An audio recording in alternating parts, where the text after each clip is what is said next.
अबर हमसे रहा नहीं जाता नहीं।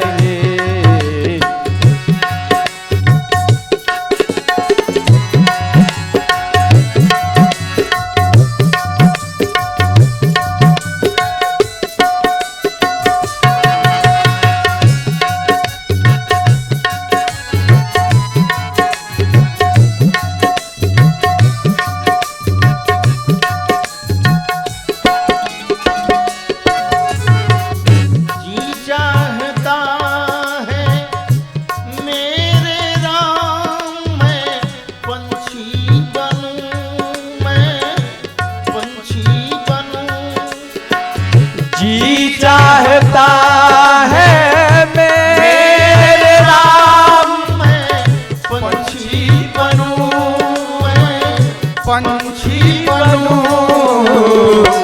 पंख बिन हमसे उड़ा जाता नहीं, पंख बिन हमसे उड़ा जाता नहीं, पंख बिन हमसे उड़ा जाता नहीं।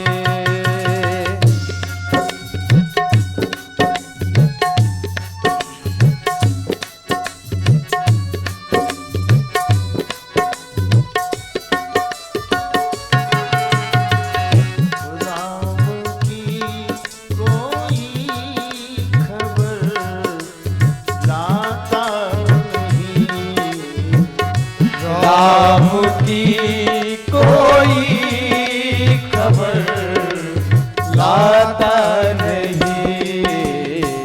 उसी समय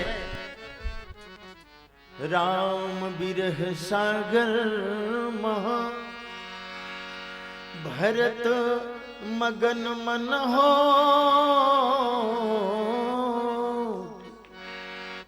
विप्र रूप धरि पवन सुत आई गए जन पोत। बोलिए श्री हनुमान जी महाराज की जय। उसी समय राम के विरह सागर में मनो डूब रहे थे श्री भरतलाल जी महाराज, और सहारे के पोत के रूप में यानी नाव के रूप में श्री हनुमान जी महाराज ब्राह्मण का रूप बनाकर, ये तीन बार श्री रामचरितमानस में हनुमान जी ने ब्राह्मण का रूप बनाया। एक तो विभीषण के यहां जब गए तब, और एक वो सुग्रीव महाराज जी ने जब कहा कि जरा जाओ देखो धरी बटु रूप देखो तैं जा। सुग्रीव महाराज ने कहा जरा ब्राह्मण का रूप बना के जाओ उधर देखो। और यहां एक बात हमारे संत लोग कहते हैं, मैं भी कहा करता हूं, जब आपको कभी लगे जीवन में जब रोने का मन करे माताओं बहनों, तो हनुमान जी की शरण में चली जाओ, हनुमान जी को याद करो।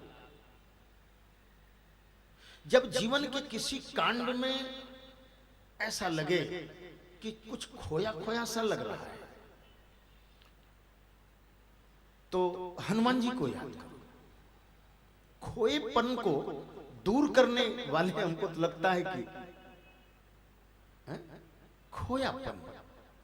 अब यहां देखिए भरतलाल जी को जैसे ऐसा लग रहा है, उधर अशोक वाटिका में सीता जी को बड़ा कष्ट हो रहा था।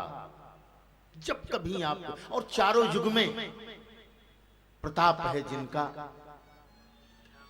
तत्व के रूप में जो सारी सृष्टि में व्याप्त हैं, प्राणवायु के रूप में हमारे आप सबके ऊपर जिनकी कृपा है, उनको हम भूल जा रहे हैं, उनको हम याद नहीं कर रहे हैं और रो रहे हैं। जीवन रोने के लिए नहीं मिला है, जीवन मिला है हंसने के लिए,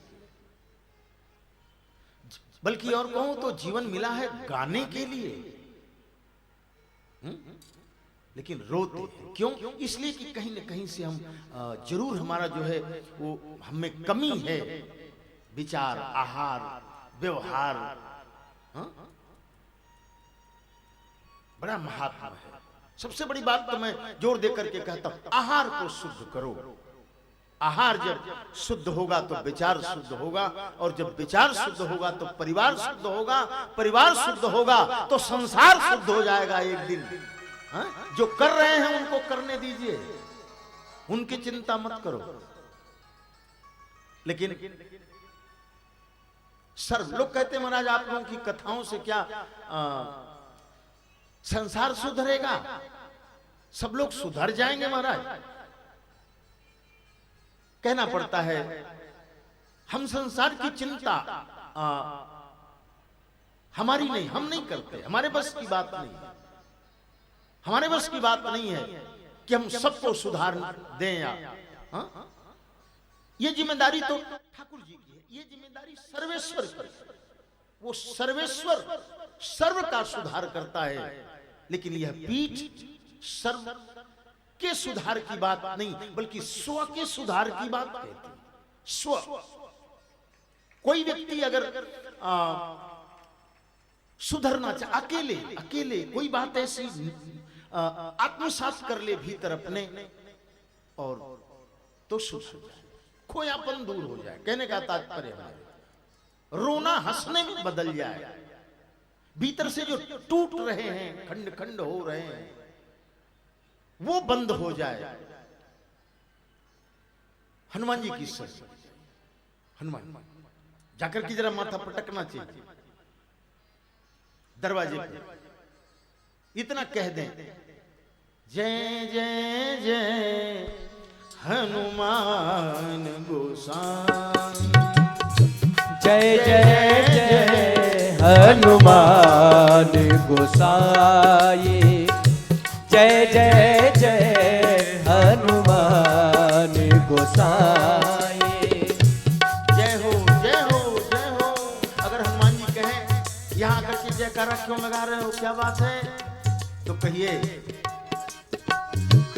कृपा करो गुरुदेव की नाई, कृपा करहु गुरुदेव की नाई, कृपा करहु गुरुदेव की नाई।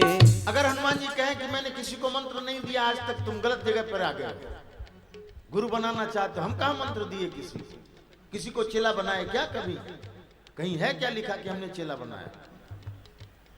ठीक है आपने किसी को चेला नहीं बनाया, लेकिन हम जानते हैं तुमरो मंत्र विभीषण आना, तुमरो मंत्र विभीषण बाना, तुम्हारो मंत्र विभीषण माना, तुमरो मंत्र विभीषण माना, लंकेश्वर है सब जग जाना, लंकेश्वर है सब जग जाना, तुम उपकार सुग्रीव ही कीन्हा, तुम विषय- उपकार विषय जीव है। सुग्रीव ही कीन्हा, तुम उपकार सुग्रीव ही कीन्हा, राम मिलाय राजपद दीन्हा। जय जय जय हनुमान गोसाई, कृपा करहु गुरुदेव की नाई। जब खोयापन लगे किसी कांडा में, जब रोने का मन करे, तो हनुमान जी से निवेदन करो। अब कथा भी और आगे बढ़ेगी। अभी तो ठाकुर जी को राजगद्दी पर बैठाना है, लेकिन कुछ देर के लिए 10-5 मिनट के लिए विश्राम दिया जा रहा है कथा को, जैसी की व्यवस्था है उस व्यवस्था में व्यवस्थित होकर के ही समय का सदुपयोग करना है। तो बाकी मैं जहां तक देख रहा हूं हम लोगों के बीच में इस आयोजन के प्रमुख संरक्षक माननीय आमदार श्री गोपाल शेट्टी जी जो है पधारे हुए हैं और यह व्यासपीठ आपका अभिनंदन करती है एवं शुभ कामना है कि राजनीति में आगे बढ़ने का अवसर भगवान की कृपा से प्राप्त होता रहे और आपके मन में ऐसे आयोजन के प्रति, राम के प्रति, धर्म के प्रति, अपनी संस्कृति के प्रति जो विचार बन रहे हैं वो बनते रहें और भगवान की कृपा हो। जय श्री राम। बोलिए सियावर रामचंद्र की जय। साथियों, आज कथा पूर्णता की ओर है। आज 9वां और अंतिम दिन है। जैसा कि आप जानते हैं ये कथा हो रही है, इसके पीछे बहुत लोगों का सहयोग भी है और कार्य समिति के सभी लोग जो प्रयास कर रहे हैं महीनों से, उनका परिचय भी आपसे कराना है। और इसके पश्चात राजगद्दी होगी और कथा पूर्ण होगी, प्रसाद मिलेगा, आरती होगी और महाप्रसाद की व्यवस्था है। सभी लोगों से निवेदन है कि महाप्रसाद लेके यहाँ से जाएं। सबसे पहले मैं मंच पे हमारी इस राम सत्संग समिति के प्रमुख संरक्षक माननीय विधायक श्री गोपाल शेट्टी जी को निवेदन करता हूं, कृपया मंच पर आए।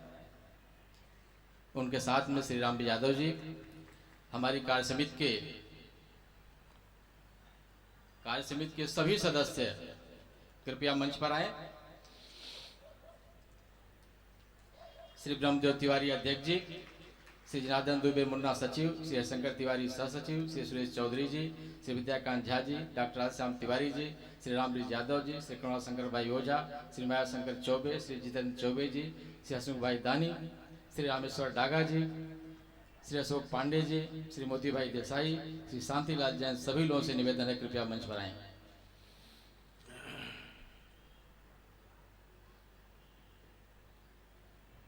आज के मुख्य जजमान, अपनी पूरी कथा के मुख्य जजमान श्री महादेव सिंह जी, उनसे निवेदन है कृपया भी मंच पे आए। आज के जजमान श्री रामादौर पाठक जी, उनसे भी निवेदन है कृपया मंच पर आए। आज के भंडारा के यजमान श्री साहेब लाल मिश्रा जी, उनसे भी निवेदन है कृपया मंच पर आए। साथियों,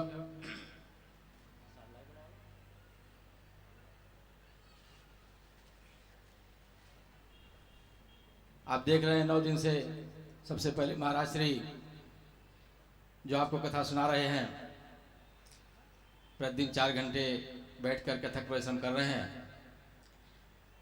मैं सबसे पहले निवेदन करूंगा अपने मुख्य संरक्षक माननीय श्री गोपाल शेट्टी जी से कि महाराज श्री को शाल देकर के, माला देकर के महाराज श्री का सत्कार करें।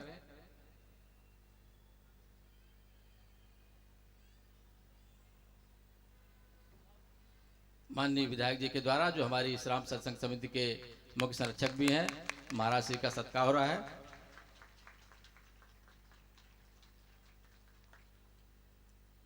उसके पश्चात मैं परिचय का कार्यक्रम शुरू करूंगा और महाराज श्री से निवेदन करूंगा कि जैसे परिचय होते जा रहा है वैसे उनका आशीर्वाद दे जाए। सबसे पहले आप जिनके परिचय के मोहताज नहीं है, हमारी राम सत्संग समिति के मुख्य संरक्षक माननीय विधायक श्री गोपाल शेट्टी जी, विधायक के रूप में आप सभी लोग उनको जानते हैं। ये धार्मिक कार्य है, उनके बिना सहयोग के संभव नहीं था। पहले दिन जब कथा शुरू हुई थी तो भागवताचार्य पूज्य श्री भूपेंद्र भाई पंड्या जी ने जब शुरू किया तो उन्होंने कहा था राम सेतु से कथा शुरू किए थे और राम सेतु के बारे में बहुत चर्चा हो चुकी है। साथियों, कोई माने नहीं माने, आज कोई ये कह सकता है, तर्क लगा सकता है कि उस जमाने में राम सेतु पत्थर से बना था, पत्थर तैरे थे, राम के पत्थर, राम के नाम लिखने के कारण तैरे थे। धार्मिक लोग मानते ही हैं, तार्किक लोग शायद नहीं भी मानते हैं, लेकिन आज भी माननीय गोपाल शेट्टी जी के नाम से ही राम सत्संग समिति के पत्थर तैर रहे हैं। उनके नाम से ही हम लोग कुछ कर पा रहे हैं, अन्यथा हमारे बस की बात नहीं थी कि हम इतनी बड़ी कथा करते, ये सारी व्यवस्था करते। उनके प्रभाव के कारण ये काम हो रहा है। ऐसे माननीय गोपाल सेठी जी का महाराज जी ने सत्कार किया। उसके बाद दूसरे हमारे जो अध्यक्ष हैं कथा के श्री ब्रह्मदेव तिवारी जी महाराज जी से आशीर्वाद ले रहे हैं। पिछले 1-1.5 महीने से लगातार कार्ड लेकर के पत्रक लेके लोगों के पास जाना, लोगों से सहायता लेना। नहीं हुआ?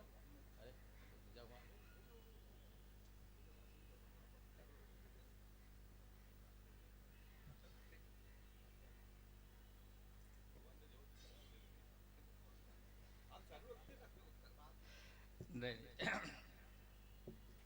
संभवतः भूल हो गई। मैं महाराज से निवेदन करूंगा कि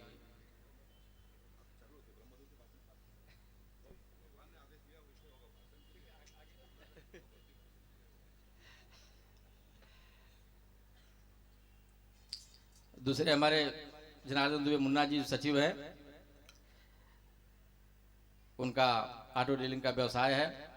आप उनको प्रतिदिन देखते हैं प्रसाद की व्यवस्था में, ऊपर की व्यवस्था में हमेशा तैयार रहते हैं। मैं महाराज से निवेदन करूंगा कृपया मुन्ना जी को आशीर्वाद दें। हरिशंकर तिवारी जी जो कथा के राम सत्संग समिति के सचिव हैं, ये भी पिछले 1-1.5-2 महीने से इस कार्य में लगे हुए हैं। मैं निवेदन करूंगा महाराज जी से कि उनको भी आशीर्वाद प्रदान करें। श्री विद्याकांत झा जी अभी आए नहीं हैं। डॉक्टर राधेश्याम तिवारी जी जिनका वैद्यकीय व्यवसाय है, प्रतिदिन यहाँ कथा सुनने के लिए आते हैं। पिछले 15-20 दिनों से लगातार वो भी इस काम में लगे हुए हैं। श्री राम यादव जी जो हमारे संरक्षक हैं, हर बातों का हमको मार्गदर्शन करते रहते हैं। कभी कोई गलती होती है तो उसके लिए थोड़ा डांटते भी रहते हैं, तो अच्छा भी लगता है, थोड़ा सुधार उससे हो जाता है। उनको आशीर्वाद प्रदान करना है। महाराज श्री करुणा शंकर भाई ओझा किसी बड़े मीटिंग में गए हुए हैं, आएंगे थोड़ी देर में। महाशंकर चौबे जी जो यहाँ परमिशन की व्यवस्था है कॉर्पोरेशन से, पुलिस से, जहाँ से भी वो करके लाते हैं। 2-3 महीने से वो काम चल रहा है। महाशंकर चौबे जी आशीर्वाद ले रहे हैं। जितेंद्र चौबे जी वो भी प्रतिदिन आप देखते हैं आरती में, यहाँ से वहाँ से, जहाँ से जो भी काम छोटा मोटा रहता है करने के लिए हमेशा तत्पर रहते हैं। महाराज से उनको आशीर्वाद दे रहे हैं। हसमुख भाई दानी जी आज आए नहीं हैं।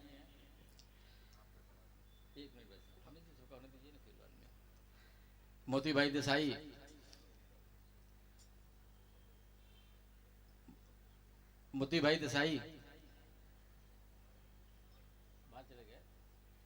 श्री शांतिलाल जैन जी जो हमारे मित्र हैं, हमेशा सहायता करते रहते हैं इस तरह कार्यों में, उनको आशीर्वाद महाराज से दे रहे हैं। श्री रामेश्वर डागा जी जिन्होंने काफ़ी प्रयास किया इधर 1.5-2 महीने में, समिति का सहयोग किया, उनको भी आशीर्वाद महाराज से देंगे। श्री अशोक पांडे जी जिनका नाम इस पत्रक में है, जिन्होंने आमंत्रण पत्र के लिए व्यवस्था की है, अशोक पांडे जी का आशीर्वाद मिलेगा अशोक पांडे जी को महाराज से। इसके अतिरिक्त अभी बहुत लोग ऐसे हैं जिन्होंने इसमें सहयोग किया है, उनको भी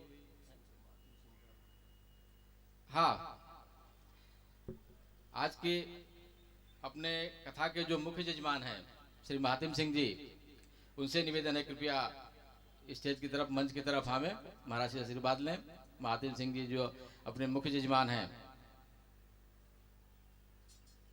श्री साहिबलाल मिश्रा जी जो आज भंडारे की व्यवस्था है उसके जजमान हैं, भंडारा उनकी सहायता से हो रहा है। मैं निवेदन करूंगा महाराज से कि उनको आशीर्वाद दें।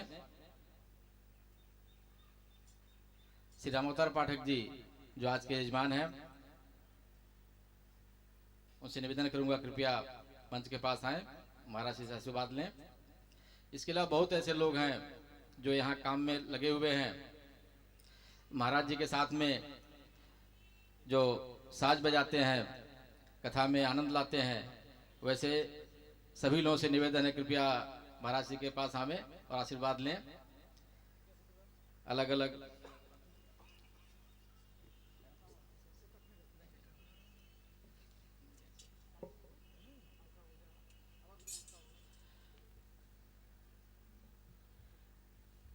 यहाँ सिक्योरिटी की व्यवस्था देखते हैं। अजय यादव जी उनके भाई यहाँ आए हुए हैं, उनसे निवेदन है कृपया मंच पर आए, वो भी आशीर्वाद लें। गोपाल कृष्ण भजन मंडल के सभी लोग जो कार्यालय में बैठते हैं और प्रतिदिन आकर के सेवा करते हैं, उनसे निवेदन है कृपया वो लोग मंच पर आए। गोपाल कृष्ण भजन मंडल के कार्यकर्ता कृपया मंच पर आए।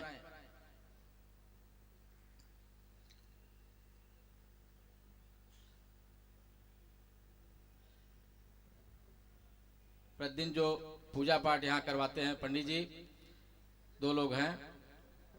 अजय यादव से भी निवेदन है कृपया मंच पर आए, उनके भाई भी आए, दोनों लोग आए।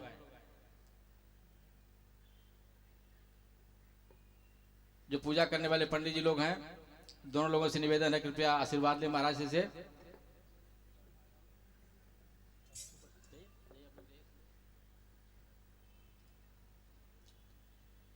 राम यादव और उनके साथ में जो 7-8 कार्यकर्ता हैं जो आरती का काम करते हैं, प्रसाद बांटने का काम करते हैं, वो सभी लड़कों से निवेदन है कृपया मंच पे आ जाएं जल्दी से। राम यादव के 7-8 कार्यकर्ता जो भी हैं कृपया मंच पर आ जाएं जल्दी से।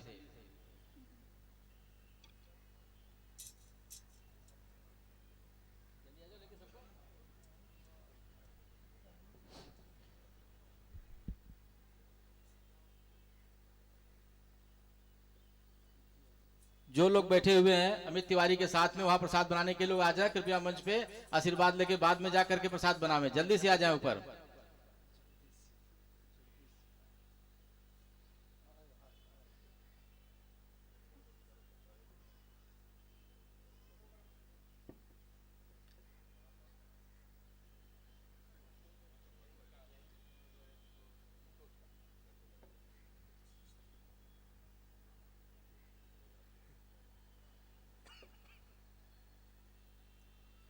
सभी कार्यकर्ता जो प्रतिदिन आरती दिखाते हैं यहाँ सुरक्षा में लगे रहते हैं, छोटे मोटे जो भी काम रहता है करने के तैयार रहते हैं, उन लोगों का भी महाराज जी के द्वारा उन लोगों को आशीर्वाद मिल रहा है।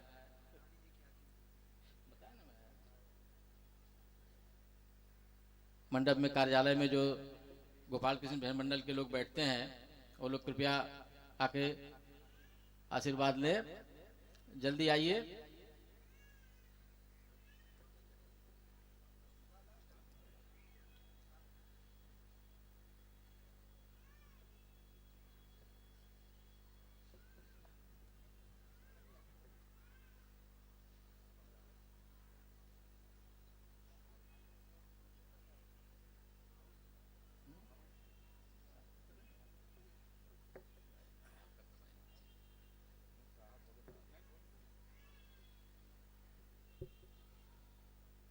आदरणीय व्यासपीठ, श्रद्धेय महाराज जी, सम्माननीय विधायक श्री गोपाल शेट्टी जी, देवियों और सज्जनों,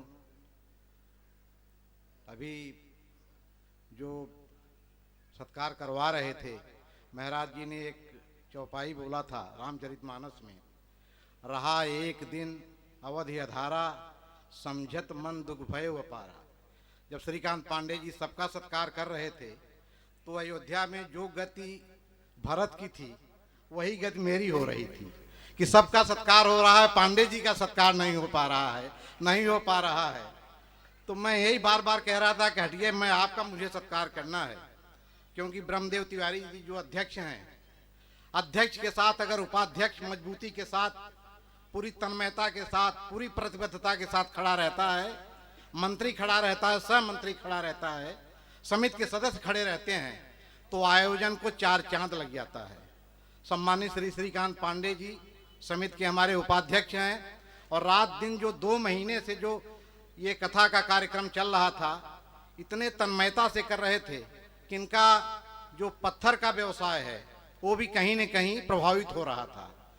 लेकिन गोपाल भाई, राम सेतु की बात यहाँ उठी, अगर कभी राम सेतु वहां बनने लगेगा तो श्रीकांत पांडे जी के यश के स्टोन से सारा पत्थर वहां जाएगा, मैं ये विश्वास दिलाता हूं। और जो वहां राम सेतु में पत्थर लगेगा उसका पैसा नहीं लेंगे श्रीकांत पांडे जी, ये पूरा, मुझे पूरा विश्वास है। मैं चाहता हूं श्रीकांत पांडे जी का सत्कार आदरणीय महाराज जी सम्मानित श्री गोपाल शेट्टी जी और हमारे अध्यक्ष जी तीनों मिलकर करेंगे।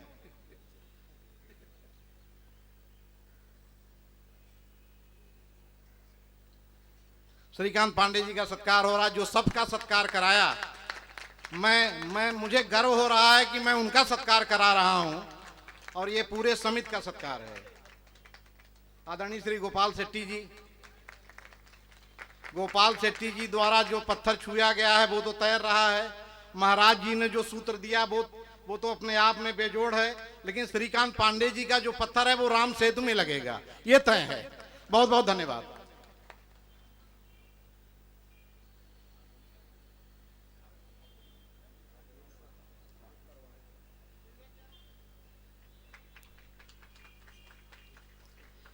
मैं साहब से क्षमा मांगता हूं और चाहता हूं, मेरी इच्छा है कि आप सत्कार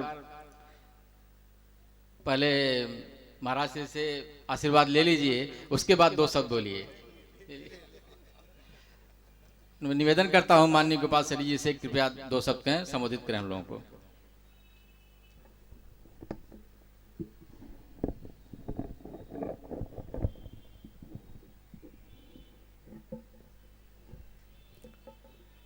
कथाकार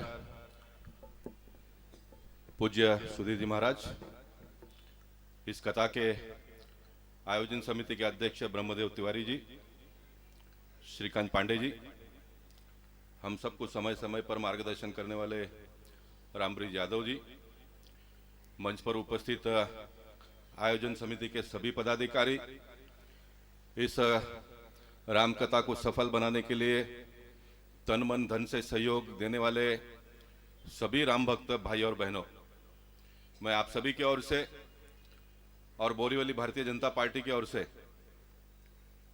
ब्रह्मदेव तिवारी जी और उनके सभी साथी सहयोगियों को बहुत बहुत बधाई देता हूं, उनका अभिनंदन करता हूं। भगवान राम से प्रार्थना करता हूं कि आने वाले दिनों में समाज के लिए अच्छा काम करने के लिए उन्हें अच्छी बुद्धि और बहुत सारी शक्ति दे। शक्ति कितनी देनी चाहिए, तो मैं कहूंगा कि हनुमान जी से भी ज्यादा शक्ति दे दो, क्योंकि हनुमान जी के जमाने में तो दुष्ट लोग नहीं थे, लेकिन आज दुष्ट लोगों की संख्या बड़ी है, तो लड़ने के लिए ताकत तो हनुमान जी से ज्यादा तो चाहिए। मैं मित्रों, श्रीकांत पांडे जी ने ये बताया कि गोपाल शेट्टी की वजह से सब कुछ हो रहा है, लेकिन श्रीकांत पांडे जी ने ये नहीं बताया कि भाई गोपाल शेट्टी किन के वजह से बना है। आप सब लोगों के वजह से तो बना है ना गोपाल शेट्टी। अगर आप लोगों ने झोपड़पट्टी में रहने वाले एक सामान्य कार्यकर्ता को भारतीय जनता पार्टी ने अगर अपना हाथ नहीं लगाया होता, आपने अगर साथ नहीं दिया होता, तो जो भी गोपाल शेट्टी ने किया है आज ये करना उतना मुमकिन नहीं होता। इसलिए मित्रों, जो भी काम होता है तो उसमें कोई एक व्यक्ति का योगदान होता नहीं है, सबका साथ और सहयोग होता है। सबका साथ और सहयोग जब मिलता है तो इस प्रकार का आयोजन होता है। मैं खुशी महसूस करता हूँ, ये पहले साल में अच्छा सफल कथा यहाँ पर हुआ। कुछ कोर्ट बाजू में होने से परमिशन में कुछ गड़बड़ियाँ हुई, समय चेंज होने के बाद में भी आप सब लोग आकर इस कथा को सफल बनाए, इसलिए मैं आप सबका भी अभिनंदन करना चाहता हूँ। मित्रों, इस प्रकार के कार्यक्रम में वैसे मैं बहुत ज़्यादा भाषण यहाँ पर भी नहीं बल्कि कहीं पर भी कम भाषण करने में मानता हूँ, लेकिन निश्चित आज 2-5 मिनट में मैं अपनी मन की बात बताऊँ। रामकथा क्यों होना चाहिए? रामकथा मित्रों इसलिए होना चाहिए, और रामकथा में आपका योगदान क्या है, मेरा योगदान क्या है, कथा करने वालों का योगदान क्या है, जो धन से मदद करते हैं उनका योगदान क्या है, ये सभी बातों का अपने अपने जगह पर बहुत बड़ा महत्व है। इसलिए जो सिर्फ कथा सुनने के लिए आते हैं वो ये मायूस न हो कि हम पैसे नहीं दे पाए। मैं आपके बारे में ये बताऊंगा, आप जब आते हो ना तो पैसे वालों को भी मन होता है खीसे में से पैसा निकालने का। अगर आप इतनी बड़ी संख्या में नहीं आएंगे तो कोई पैसा भी देगा नहीं। आप इतनी बड़ी संख्या में आते हैं तो कथाकार का और उत्साह बढ़ता है कि बहुत अच्छे ढंग से अपना कथा को प्रस्तुत करे। आप इतनी बड़ी संख्या में आते हैं तो मेरे जैसे राजनीतिक क्षेत्र में काम करने वाले कार्यकर्ता आते हैं, है ना, आना पड़ता है ना। अगर नहीं आएंगे तो फिर लोग समय पर बता देंगे कहाँ जाना है करके, बोले नहीं आते हो ना, बैठो घर में ही। इसलिए हम जैसे भी आते हैं। मित्रों, आपका योगदान इसमें बहुत बड़ा है, और मैं आपको ये बताना चाहूँगा, मैं रामजस उपाध्याय जी को आज यहाँ पर याद करना चाहूँगा कि वो गए अनेक सालों से इसी जगह पर रामलीला का आयोजन, सफल रामलीला का आयोजन वो करते हैं। और इसलिए तो इन कार्यकर्ताओं के मन में यह आएगा, चलो रामलीला तो करते हैं लेकिन साथ साथ में हम राम कथा भी करेंगे, है ना। इसलिए रामजस जी का भी बहुत बड़ा योगदान है। और ये योगदान को मैं डायरेक्ट राम जन्मभूमि और जो कोर्ट का जजमेंट आया उसके साथ में जोड़ना चाहूंगा, क्योंकि बहुत है। मैं ये मानता हूं कि रामलीला, अगर भगवान राम के जमाने के बाद में अगर रामलीला करने वाले नहीं होते तो ये रामलीला चलती नहीं। रामलीला अगर चलती नहीं तो जो अयोध्या के कोर्ट के जजमेंट में जो जज ने बात बताई कि 350 साल के पहले के पुस्तक उन्होंने पढ़कर बताई, जो मंदिर था या ढांचा था, हिंदू जज ने कहा कि भाई मंदिर था उसको तोड़कर मस्जिद बनाया गया, मुस्लिम था उसने कहा कि नहीं ढांचा तोड़कर मंदिर बनाया गया। मैं दोनों का समर्थन करना चाहूंगा क्योंकि दोनों बुद्धिमान है, दोनों जज है। हिंदू जज ने कहा वो भी सही है और मुस्लिम जज ने कहा वो भी सही है। अभी आप पूछोगे दोनों बातें कैसे सही हो सकती है? उसका ऐसा है कि जब बाबर अपने देश में आए थे राज करने के लिए, तो निश्चित कोई भी राजा आता है तो उन्होंने देखा कि भारत के लोगों की आस्था किस बात में है, तो वो देवी देवताओं को बहुत मानते हैं। तो उन्होंने ये तय किया होगा कि चलो इनको मंदिर में जाने से रोको, जो मार मार कर मुसलमान बन गए उनको तो बना दिया, बाकी के लोगों को मंदिर में जाने से रोको ताकि आने वाले 50-100 साल में ये बन जाएंगे। लेकिन हमारे पूर्वज, हमारे बाप दादा इतने मजबूत थे ताकि हम जिस कुल में पैदा हुए थे उस कुल में आज भी जी रहे, ये उनके बदौलत हम जी रहे। इसलिए उन्होंने मंदिर में जाने से रोका होगा लोगों को। इसलिए जो अयोध्या में भगवान राम का मंदिर था, अब कोई भी घर, कोई भी मंदिर को अगर आप 5-50 साल पूजा उसमें नहीं करोगे तो खंडर ही होगा। बोरीली में अगर कई बहुत सारे लोगों ने देखा होगा, हाईवे के बाजू में भूत बंगला अभी भी कुछ साल पहले था वहां पर, लेकिन बस्ती बहुत हो गई तो भूत बंगला निकल गया। कोई भी घर अगर है उसका घर का वाली चला जाता है, अब 50 साल उसमें कोई रहता नहीं है तो फिर वो भूत बंगला बन जाता है।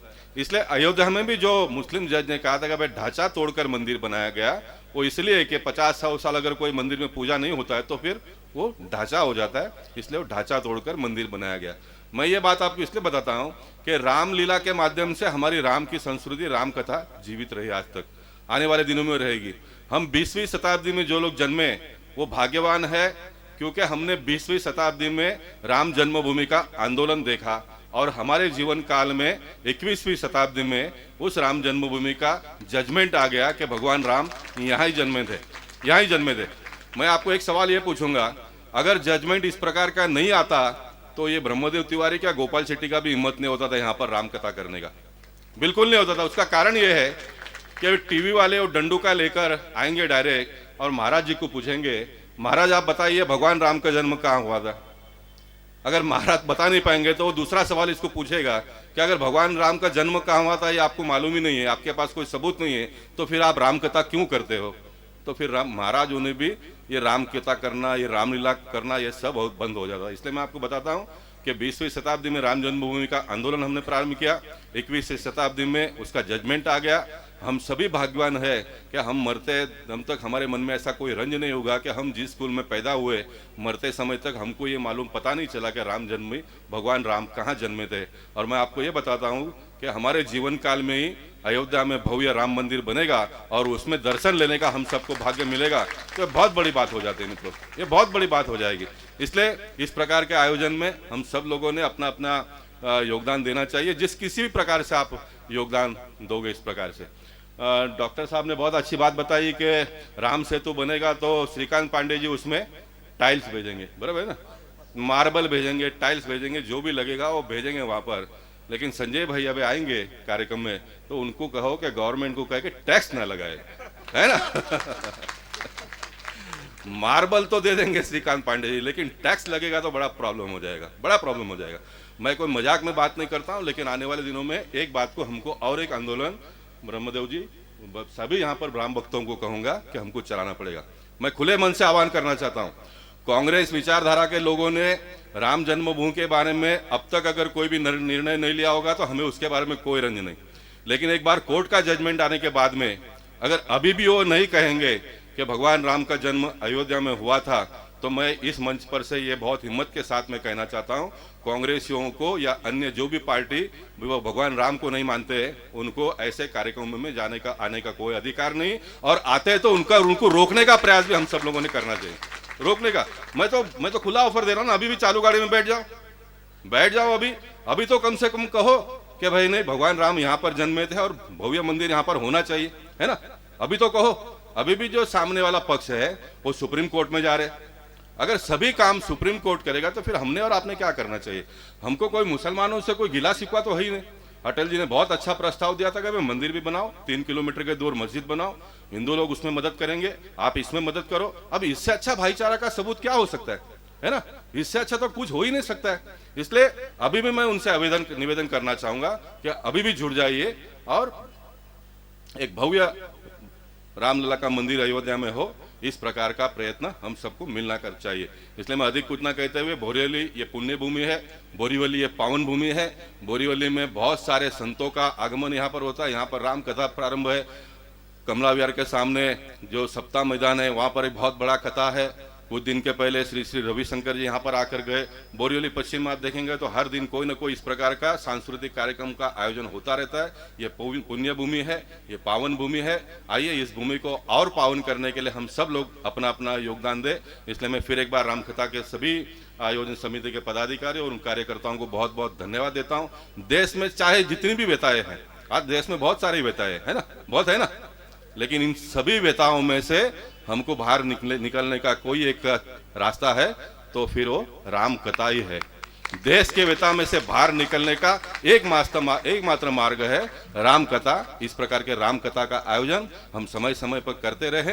हमने सिर्फ अपना हिम्मत करना चाहिए। मैंने कोई उसमें मदद नहीं किया, लेकिन मदद करने वाले एक कार्यकर्ता का सिर्फ डागा जा गया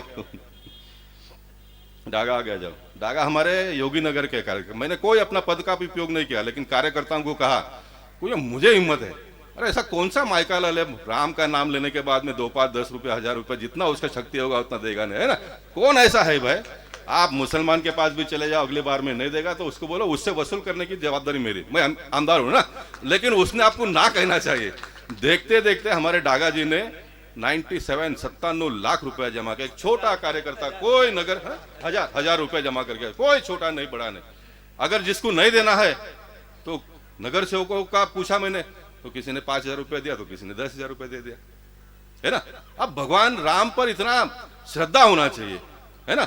निकला बाजार में, जिसके पास मांगा उसने दे दिया, 97,000 रुपए जमा करके दे दिया। इसलिए पैसा तो मित्रों बहुत है देश में, है ना। राजा अगर 1,96,000 करोड़ रुपए का घोटाला करता है तो हम जैसे कार्यकर्ता भगवान राम कथा का आयोजन के लिए अगर पैसा नहीं ले पाएंगे तो हमारा जीवन कोई काम का नहीं है मित्रों। डूब कर मर जाना चाहिए। बहुत ईमानदारी से और हिम्मत से कहता हूँ, कोई आवश्यकता नहीं है ना। घोटाला करने वाले इतना बड़ा घोटाला करते हैं। हम तो एक अच्छा काम के लिए लोगों के पास पैसा मांगते हैं। मित्रों, मैं अधिक कुछ ना कहते हुए इतना ही कहूंगा, हिम्मत करना चाहिए, सब कुछ ठीक ठाक होते जाएगा, कोई आवश्यकता नहीं चिंता करने का। आप सबको फिर एक बार धन्यवाद देना चाहता हूं। अगले बार और जोर से करेंगे। मेरा जो एक प्रयत्न है, मैं क्या करता हूं, मुझे कार्यकर्ताओं को निर्माण करना है ना। अभी यादव जी ने कंधे पर ये शॉल डाला इसलिए मैंने ले लिया। अब जिंदा होना चाहिए कार्यकर्ता। कौन करेगा? हम खाली प्रधानमंत्री मुख्यमंत्री इसको उसको टीका करके नहीं होगा। हमको अपने आप में भी तो एक सक्षम होना चाहिए। वो कार्यकर्ता ने बंडल लाया शॉल का, उसने वो नीचे रख दिया उधर। अब महाराज ऊपर से नीचे उतर कर शॉल लेके गोपाल शेट्टी को देंगे क्या? नहीं देंगे ना। कार्यकर्ता में जिंदा होना चाहिए, उसने एक शॉल लेके खड़ा होना चाहिए। राजनीतिक पार्टी से भी जुड़े हो, हर फोटो में तुम्हारा फोटो आ जाएगा, उधर कोने में महाराज के खड़े हो जाएगा तो क्या बिगड़ता है? बिगर पैसे का एडवर्टाइज होता है, लेकिन वो डरता है, दूर दूर रहेगा। अब महाराज ने मुझे हार दे दिया, जिसके नसीब में उसको मिलता है। मेरे नसीब में शॉल बाकी 10 है रोज। आज जिन्होंने मेहनत किया, भगवान राम को ऐसा लगा गोपाल शेट्टी ने बहुत मेहनत नहीं किया, इसको खाली हार दे दो। जिसने मेहनत किया उसको शॉल भी दे दो, है ना। भगवान के दरबार में तो हिसाब किताब बराबर है। अब मैं जबरदस्ती हार शॉल क्यों लो, है ना, जबरदस्ती शॉल क्यों लो? लेकिन मैंने हिम्मत किया, नहीं मुझे मतलब मुझे जो कुछ मिला वो ठीक है। लेकिन फिर भगवान ने यादव जी के मन में डाला कि भाई अपना शॉल गोपाल शेट्टी को दे दो। अब यादव जी के कंधे पे आया हुआ शॉल फिर मेरे कंधे पे आता तो उस शॉल की गरिमा और बढ़ जाती है मित्रों। उस शॉल की गरिमा और बढ़ गई है। इसलिए मित्रों, सबने काम करते रहना चाहिए। मैं कार्यकर्ताओं से सिर्फ इतना अपेक्षा करूंगा कि हम सब कार्यकर्ता, हमारे ऊपर समाज की जवाबदारी है ना। समाज की बहुत बड़ी जवाबदारी है। हमने एकदम एवर रेडी होना चाहिए। इस प्रकार का काम हम करेंगे। मुझे बहुत शास्त्र का पता नहीं है, मैं बिल्कुल आपने बनाया है इसलिए आपके सामने मुझे कहने में कोई संकोच होता नहीं। मैंने ब्रह्मदेव जी से पूछा कि भाई मंच पर महिलाओं ने नहीं आना चाहिए, ऐसा कुछ है क्या? तो बोला नहीं ऐसा कुछ नहीं। तो भाई राम कथा में सीता जी का योगदान कितना बड़ा है, तो 1 2 5 महिलाओं को भी शॉल दे दो, इस प्रकार की एक भावना व्यक्त की है। अगर वो नियम में बैठता तो करिए, और अगले बार का कार्यक्रम हम आज से भी अच्छे ढंग से करेंगे, ऐसा अपेक्षा व्यक्त करते हुए आप सबको बहुत बहुत शुभेच्छा, धन्यवाद। भारत माता की जय। बोलो जय श्री राम, जय जय श्री राम, जय जय श्री राम। धन्यवाद। धन्यवाद सर। 2 लोग प्रमुख रूप से रह गए हैं। यादव भाई का पुनः सत्कार होगा, महाराज से निवेदन करता हूं। और 2 प्रमुख लोग अपने वीडियो के लोग, और मुन्ना भाई जो साउंड का काम करते हैं, मुन्ना से निवेदन है कृपया तुरंत मंच पर आ जाएं। मुन्ना और उनके साथी। मुन्ना ने पर साल भी सेवा मुफ्त में दी थी, बिना किसी शुल्क के। इस साल भी उन्होंने कहा मैं सेवा दूंगा। मुन्ना मोर्जा तुरंत आकर के महिलाओं को किसको बुलाएंगे। तो वीडियो का काम जो कर रहे हैं उनसे भी निवेदन है कृपया आकर के महाराज से आशीर्वाद लेवें क्रम से।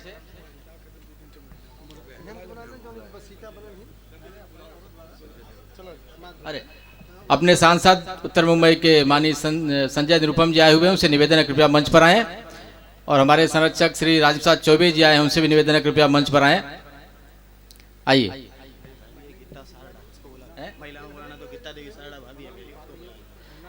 गीता देवी साड़ा जी आई हुए हैं, कृपया मंच पर आएं।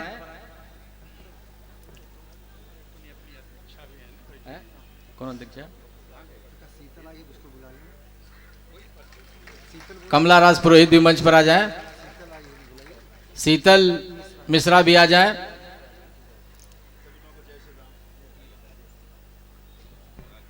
महाराज जी से निवेदन है कि अपने सांसद श्री संजय निरुपम जी को आशीर्वाद दें।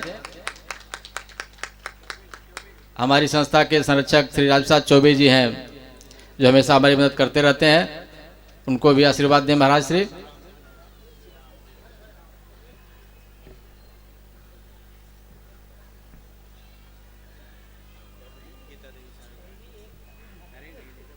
गीता देवी साड़ा जी को आशीर्वाद देंगे महाराज श्री।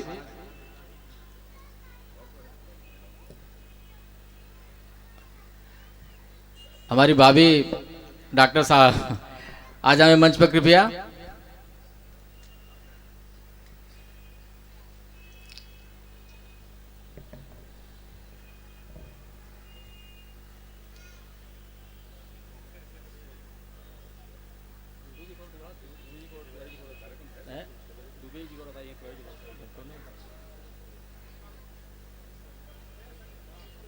चौबे जी नहीं बोलेंगे? 2 मिनट। अभी मैं माननीय संजय निरुपम जी से निवेदन करूंगा, कृपया 2 शब्द कहें।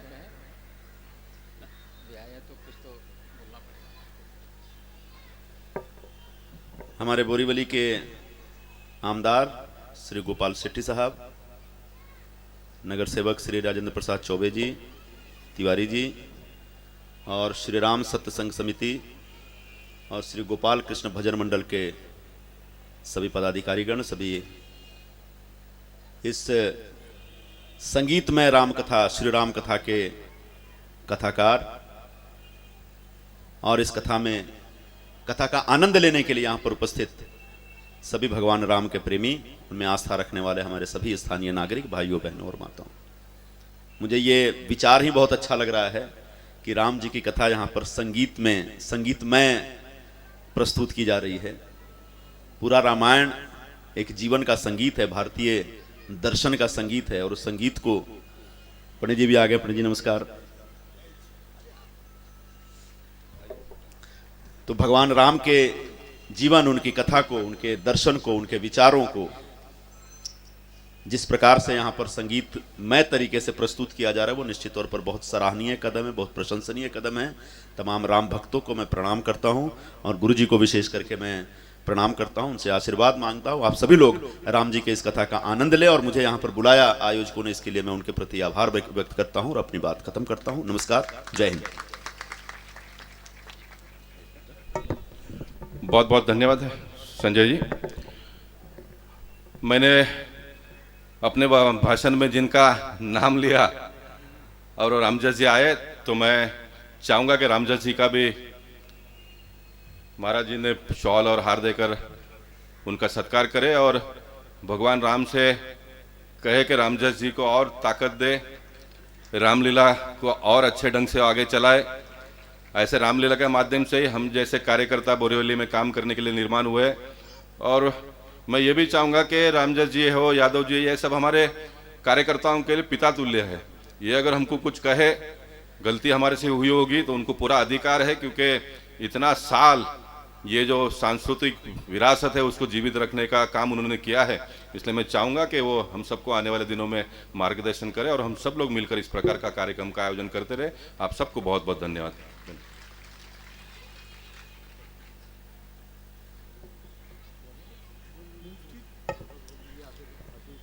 आज का जो भंडारा है उसके सहयोगी भी पंडित रामजस उपाध्याय जी भी हैं। उनसे निवेदन करता हूं कृपया 2 शब्द में अपने विचार व्यक्त करें। रामजस उपाध्याय जी।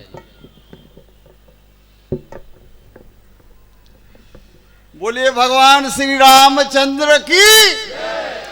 भाई ऐसा न जमे, ना ही अयोध्या तक पहुंचाओ तो बोरीवली वह पार तक तो आज पहुंचाओ।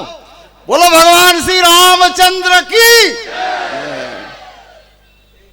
देखिए हमारे तो राम ही राम है, इनके सिवा हमें कुछ दिखता ही नहीं है।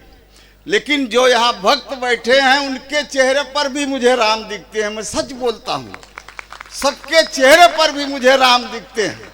मेरा जो आत्मा है, जो मेरा मन है, अभी इस मैदान में 32 साल हो गया राम को ही भजते रहता हूँ। और मैं इस समिति को भी धन्यवाद देता हूँ जो इस राम कथा ही हुआ इधर, और हर महीना राम कथा हो और जो भी कराएगा उसका हम सहयोग करेंगे। राम कथा से इस दुनिया में कुछ नहीं है। राम जी का कथा या उनका चरित्र या उनका रामायण आप पढ़ के आप कोई वैकुंठ नहीं हो जाएगा। लेकिन मेरा कहना ऐसा है, राम जी ने एक ऐसी चीज बनाई है कि उसको पढ़ लो और उसको समझ लो तो आपके परिवार में कैसा रहना, आपका परिवार है वो तो अब आप समझिए, आप बहू हैं, बेटी हैं, माँ हैं कि बाप हैं, पिता हैं कि पुत्र हैं, वो आप समझिए। लेकिन अगर आप किसी पाठ को ले लो, मैं बहू हूं, मेरा क्या उद्देश्य है, वो जानकी जी से ले लो। अगर सास है तो उनको देखना चाहिए मैं सास हूं, तो कौशल्या जी का रोल लेना, ये कई का नहीं, कौशल्या जी का लेना। अगर मां है तो मां को क्या है, जनक जी के श्रीमती हैं, उनका रोल लेना।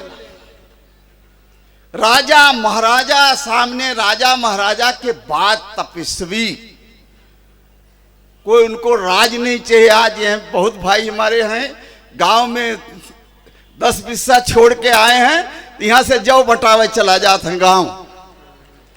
हम कहते हैं भैया तुमका खाना मिल रहा है, तुम्हारा अच्छा परिवार चल रहा है, जो उधर बचा है उसको खाने दो। लेकिन कुछ लोग ऐसे हैं कि 500 रुपया खर्च के 1000 भाड़ा खर्च के दिए, चाहे 10 किलो जौ मिले चाहे न मिले। तो हम तो यही सबको बताते हैं कि जहां एक रामायण का कुछ ले लोगे तो जौ लेना भूल जाएगा, बहू को डांटना भूल जाएगा, और बहू ऐसा करेगी जैसे माँ बिटिया को पठाती है ना तो करेजा फाड़ फाड़ के रोती है, लेकिन बहू आएगी तो डंडा लेकर तैयार रहती है निपटने के लिए उनसे।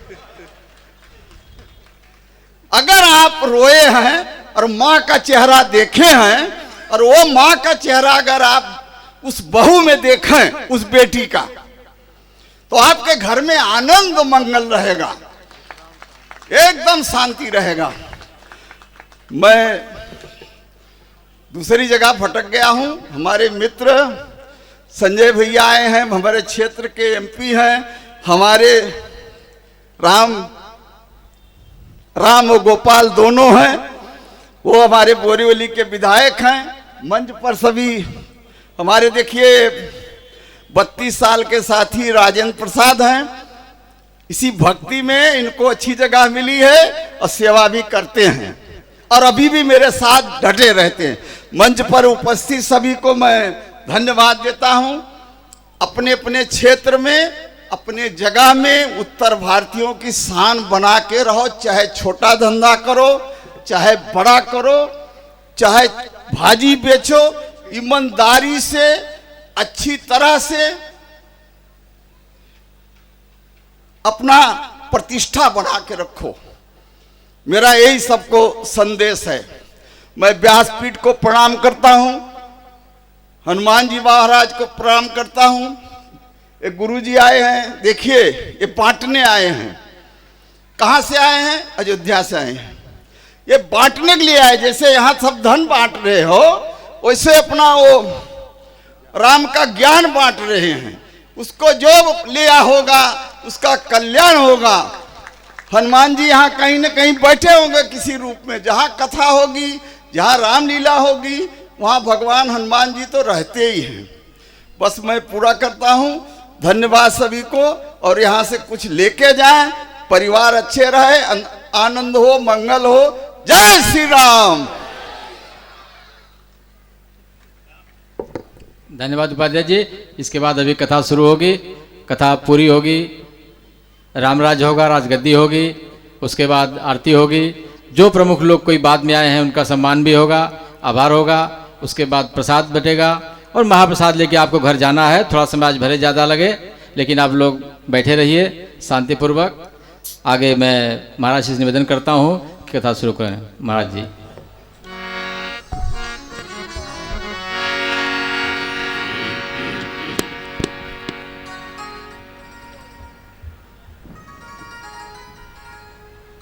जय राम राघव राम राघव राम राघव लक्ष्मण। जय राम राघव राम राघव राम राघव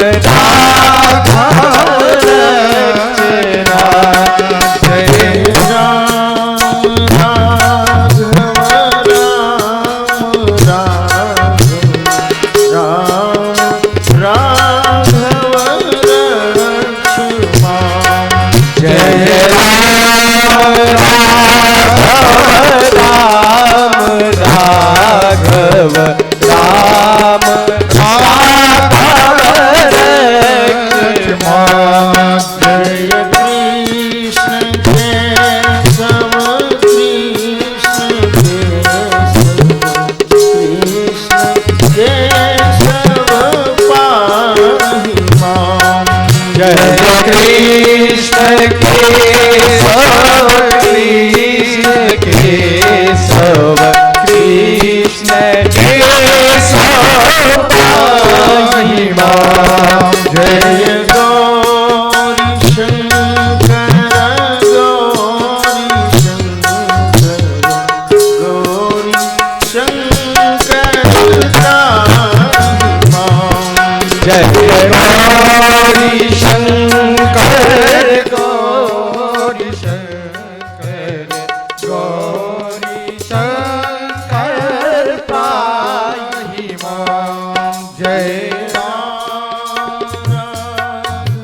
जय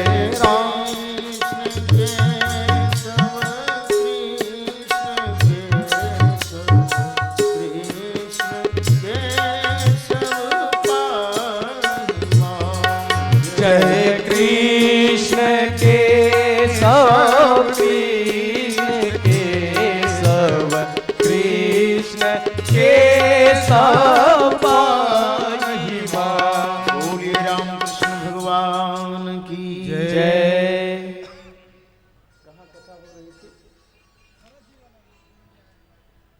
कहाँ विश्राम हुआ कथा? हरिओम।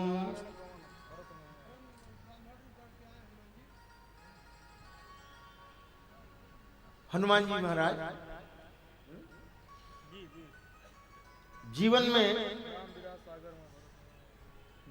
में जब कभी खोया खोया सा लगे, जीवन के किसी कांड में जब कभी रोने का मन ऐसा करे कि, तो निवेदन मैं कर रहा था श्री हनुमान जी महाराज की शरण में। श्री हनुमान जी महाराज से निवेदन करो और भरतलाल जी महाराज बार बार पश्चिमांचल की तरफ देख रहे हैं। एक बार तो मन में आया उनके कि अब नहीं आएंगे, अब नहीं आएंगे। जैसे ही सोचे कि अब मैं ये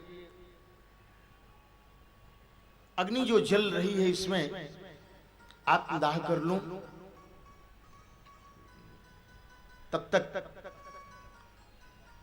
आवाज सुनाई दी, रिपुरन जीती सुजस सुरगावत, रिपुरन जीती सुजस सुरगावत, रिपुरन जीती सुजस सुरगावत, रिपुरन जीती सुजस सुरगावत, रिपुरन जीती सुजस सुरगावत, रिपुरन जीती सुजस सुरगावत, सीता सहित अनुज प्रभुआवत, सीता सहित अनुज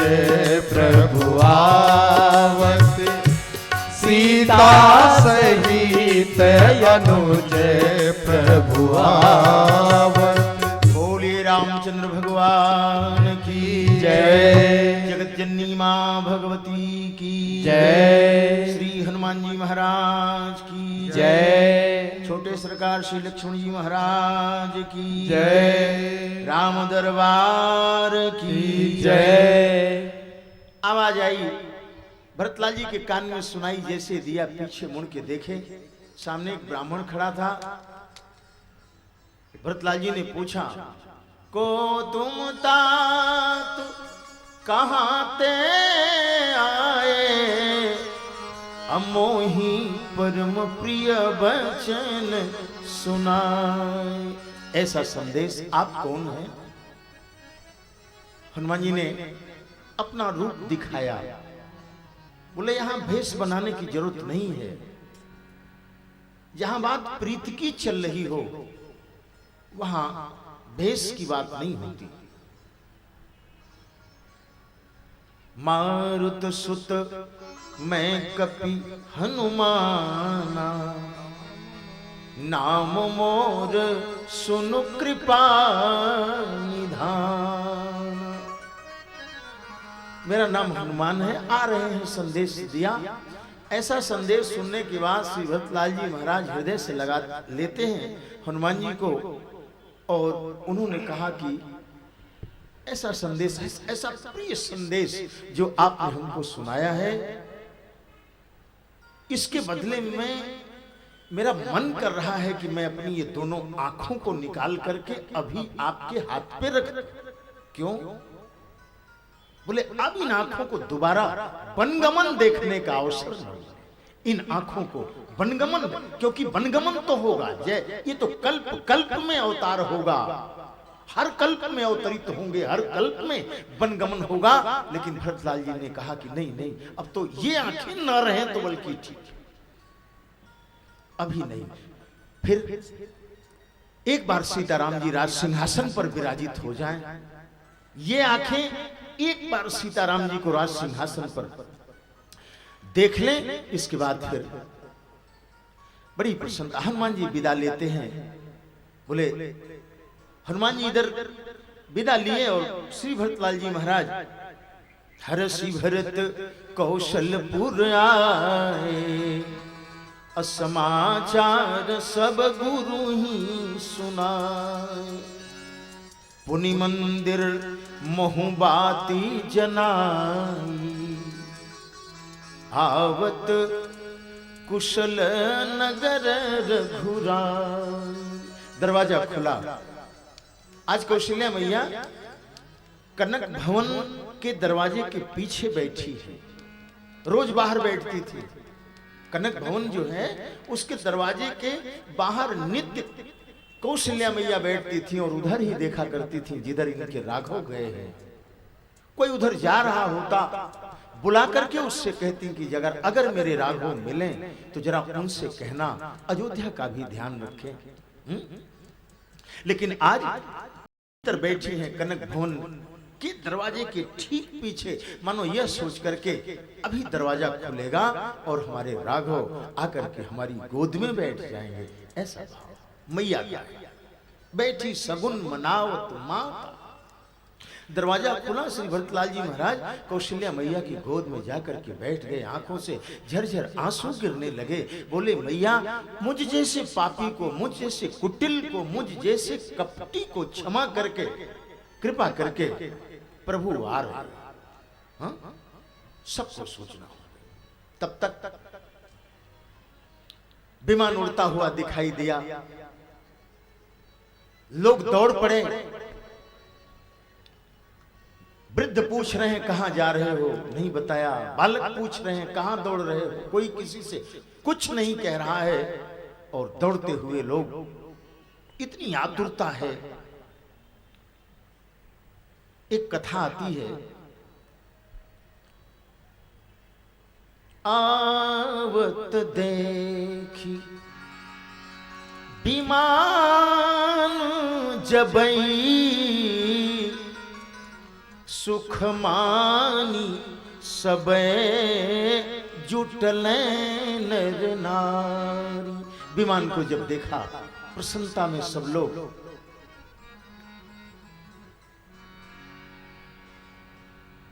बीती गई बनवास की अवधि, तो अवध चले सुख धाम खरारी।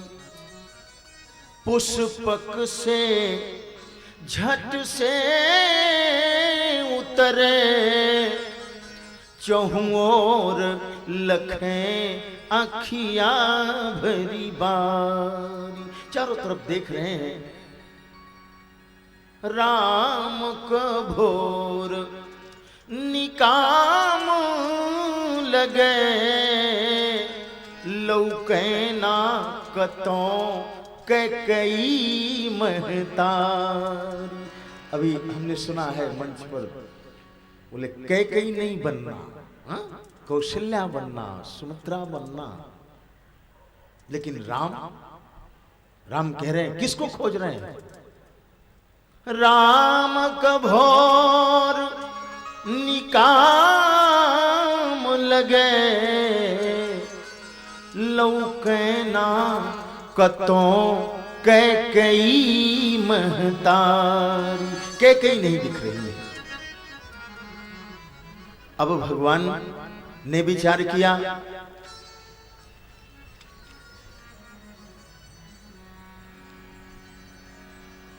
बाबा तुलसी लिखते हैं, प्रथमतासु गृह गए भवानी, प्रथमतासु गृह गए भवानी, प्रथमतासु गृह गए भवानी, प्रभु जातासु गृह गए भवानी, प्रथमतासु गृह गए भवानी, प्रभु जाना कैकेयी लजानी, प्रभु जाना कैकेयी न जाने, प्रभु जाना कैकेयी न जाने। भगवान विचार कर रहे हैं, जब नहीं कहीं दिखी कैकेयी माता तो सोचने लगे सकुचाई के आईली ना हुई है,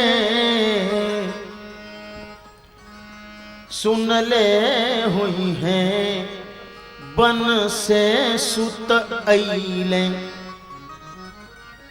नहीं आई होंगी, संकोच लगा होगा। जियत बानी कि ना जननी, यह सोची प्रभु मन में घबराइले। होती त आहुति, अगर होती तो जरूर आती। ये ब्रह्म राम का चिंतन नहीं है, अगर कहें तो महाराज दशरथ के बेटे यानी एक इंसान राम का चिंतन। ब्रह्म राम की बात तो थोड़ा वो बाद में होगी, बाद में करेंगे, जानते हैं।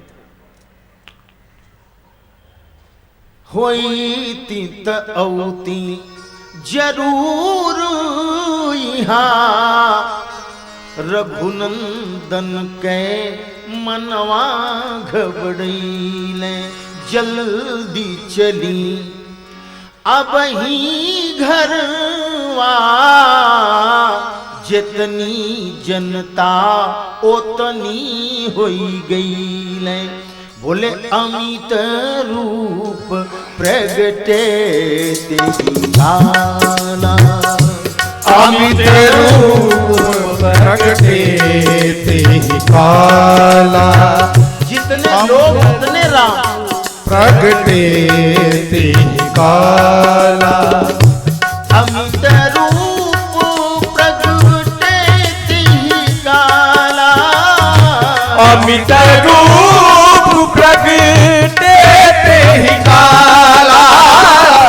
जथा जोग मिले सब ही कृपाला, जथा जोग मिले सब ही कृपाला। अमित रूप। और एक राम सबसे तो मिले ही, जो मैं जरा समय के अंतराल में बताने का प्रयास कर रहा हूं। एक राम कैकेयी मैया के दरवाजे के सामने पहुंच गए। थोड़ा सा दरवाजा खुला था, राम देख रहे हैं। उधर कैकेयी माता भीतर जहर का विष का कटोरा हाथ में लेकर के अब वो ओठों के पास लगाने ही वाली हैं, वह विषपान करने ही वाली है कैकेयी मैया। तब तक दरवाजा खुला, राम पहुंच गए। राम ने कहा ना मैया ना, मत ऐसा मत करना, ऐसा नहीं, विषपान मत करना। अगर आज तुमने विषपान कर लिया तो यह राम चाहे जय बार धरती पे आवे, अपने आप को क्षमा नहीं कर सकता। विषपान मत करना। त्याग कैकेयी का महान त्याग। हाँ? माता कैकेयी ने कहा मर जाने दो। कैकेयी माता बोली कि दुख आपन के से कहीं ललना। अपना दुख किससे को? हाँ? दुख आपन के से कहीं ललना। दिनवा रतियां रोवते कटी जान। तू जब से बनवा गईला केहू छुवत ना हमरो परछाई। कैकेयी ने राम को वन भेजा था। हाँ? राम स्वयं गए, वो जो सुने होंगे आए होंगे आपको मालूम है। कैकेयी का केवल त्याग है, धर्म की स्थापना के लिए, राम को भगवान बनाने के लिए कैकेयी माता ने जो त्याग किया रघुवंश में हम तो कहते हैं उतना त्याग करने वाला और कोई नहीं। बोली तू जब से बनवा गईला केहू छुवत ना हमरो पर छाई, दाहिन कौन इहाँ बा हमार, मौतो नगीचे अब आवत नाही। मौत भी नहीं आ रही है, मरना चाह रही थी अभी लेकिन तुम आ गए। हाँ? मौत भी नहीं आ रही। आस पड़ोस का कौन कहीं, लड़ी को मुंह खोली के बोलत नाही। यानी श्री भरतलाल जी महाराज को इशारा कर रही हैं, वो भी तो नहीं मुझसे बात कर रहा, बताओ जी कि क्या करूं, पूरा जगत निंदा कर रहा है। हा?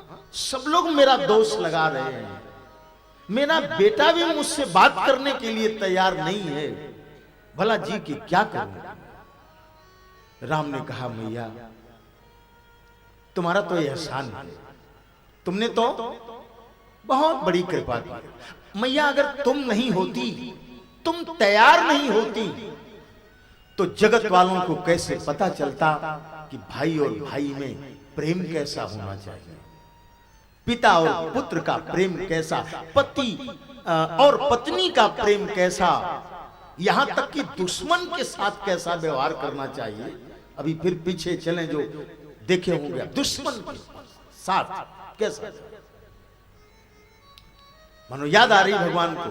भगवान ये कहते हैं, अंगद जी को जब भेजा तो राम जी कहते हैं काज हमार तासु ही तो होई। ये राम का स्वभाव है, ये राम का चरित्र। भैया अंगद मेरा कार्य हो जाए और उसका अहित न हो, इतना चाहते हैं ऐसा। तो दुश्मन के साथ भी कैसा व्यवहार करना चाहिए, ये सब कैसे लोगों को पता चलता। कैकेयी माता ने कहा तुम प्रसन्न हो। अरे बोले मैया प्रसन्न की बात मत करो, हा? तुमने तो इतना एहसान किया है तुमने मेरे ऊपर कि मैं चाहे जय बार धरती पर आऊं चुका नहीं सकता। माता कैकेयी ने कहा तुम्हारे कहने से मैंने महाराज से 2 वरदान मांगे थे, तुम्हारे कहने से, और आज तुमसे 2 वरदान मांग रही हूं, दे सकोगे। राम ने कहा वैसे तो मैया मैं वचनों से बाधित हूं, वचनों से बाधित हूं, लेकिन बोलो बोलो प्रयास करूंगा। कैकेयी माता ने कहा अगली बार जब तुम आओगे तो मेरे बेटे बनोगे, मेरे बेटे बनोगे। तुम्हारे कहने से ही मैंने वैधव्य स्वीकार किया। कोई नारी विधवा होना नहीं चाहती, लेकिन धन्य हो कैकेयी मैया, आज जगत को तुमने राम दिया, संसार को तुमने राम दिया। हा? लोग जाने नहीं तो कहां जान पाते। इसलिए 100 बार धन्य यह माई जिसने जना भरत सा भरत, ऐसे भाई का दर्शन कराने वाली। कैकेयी माता ने कहा कि अगली बार तुम मेरे बेटे बनोगे। भगवान ने कहा ठीक है। तो कहीं कहीं हमारे यहाँ ऐसी चर्चा है, कोई कहता है देवकी ही कैकेयी हैं, कोई कहता है कि नहीं भगवान तो वचनों से बाधित थे, देवकी के यहाँ उत्पन्न तो हुए लेकिन वो जसोदा के यहाँ चले गए। मानो जसोदा को कुछ लोगों की मान्यता है कि वो कैकेयी हैं। और दूसरा वरदान, दूसरा वचन, कैकेयी माता ने कहा एक बार भरत से राम कहलवा दो बस, और कुछ नहीं। एक बार भरत मुझे मां कह गए, भरत मां, भरत के मुंह से एक बार मां निकल जाए मुझे संतुष्टि हो जाएगी। राम ने कहा प्रयास करता हूं। गए भरतलाल जी, मिलन हुआ भरतलाल जी का जब अयोध्या में। सबसे पहले भगवान राम ने श्री भरतलाल जी के सामने यही कहा, आचार्यों ने कहा राम ने कहा कि भरत मांगता हूं भीख एक, और रोकर भरत बोले यह भी सहूंगा मैं। आज मेरे सामने आप भीख की बात कर रहे हो, सह लूंगा, किंतु मेरे नाथ एक आज्ञा न दीजिएगा, कोटि कोटि बार पद पदुम गहूंगा मैं। एक निवेदन है, जिसने मेरे प्रभु तुमको बनवास दिया, ऐसी कैकेयी को कभी मां नहीं कहूंगा। बस यही छोड़ करके बाकी जो कुछ आप कहें तो मैं, भला भरत जिसने तुमको बनवास दिया, बोले ऐसी कैकेयी को कभी मां नहीं कहूंगा मैं। भगवान राम मुस्कुराने लगे, बोले मेरा काम हो गया, अब तुम मां कहो कैकेयी को, चाहे मत कहो। कैकेयी मैया ने सिर्फ इतना ही कहा ना, एक बार भरत के मुंह से मां निकल जाए, और अभी तुम्हारे मुंह से निकल गया मां। अभी बोले ना कि ऐसी कैकेयी को कभी मां, मां निकल गया ना, बस हो गया काम हमारा। और आए भगवान यहाँ कैकेयी मैया के पास, बोले मैया अरे भरत नहीं कहते हैं तो मैं तो कहता हूं, मेरे और भरत में अभी भी तुम अंतर समझ रही हो। भरत मोई कछु अंतर काऊ आया है, मेरे और भरत में कोई अंतर है क्या? जो भरत है वही मैं हूं, जो मैं हूं वही भरत है। मैं तो कहता हूं। और निकल गया भगवान के मुंह से, दो सुदे जननी ही, जननी कहा, जननी, जननी शब्द राम ने प्रयोग किया कैकेयी माता के लिए। दो सुदे जननी ही जड़ते, अजय गुरु साधु सभा नहीं से।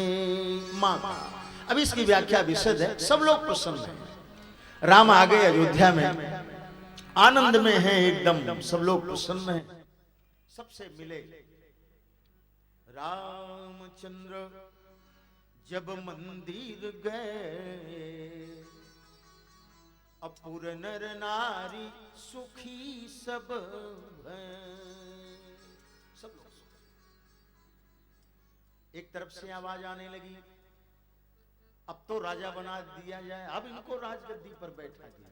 अब कुछ लोगों ने कहा कल, तब तक चिल्लाए एक तरफ के लोग, बोले नहीं नहीं, हम लोगों ने महाराज दशरथ के कल को देखा है, महाराज दशरथ भी कल राजगद्दी पर बैठाना चाहते थे, और ये कल जो है 14 वर्ष तक कितना कष्ट दिया, कल नहीं आज।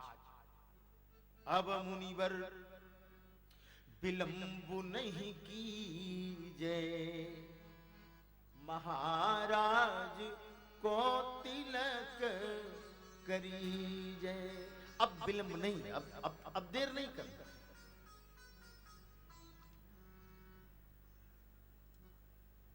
तो प्रभु बिलो की मुनि मन अनुरागा, अतुरत दिव्य सिंहासन मांगा। रवि सम तेजसो बरनी रवि सम तेजसो बरनी न जाए, रवि सम तेजसो बरनी न जाए। रवि सम तेजसो बरनी न जाए, रवि सम तेजसो बरनी न जाई। बैठे राम द्विजन सिरुनाई, बैठे राम द्विजन सिरुनाई।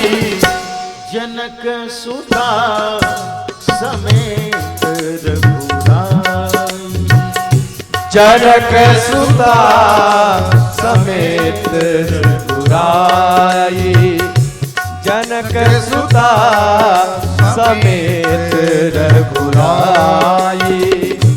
देखी प्रहर से मुनि समुदाय, देखी प्रहर से मुनि समुदाय। सिंहासन पर विराजित हुए। जितने लोग थे सब लोग दर्शन करके कृतकृत्य हो गए, आनंद में सब लोग हैं। अब तो वशिष्ठ महाराज से कहा गया, महाराज जरा तिलक लगाइए, तिलक है वहां कुछ गोरी वोरी हो तो।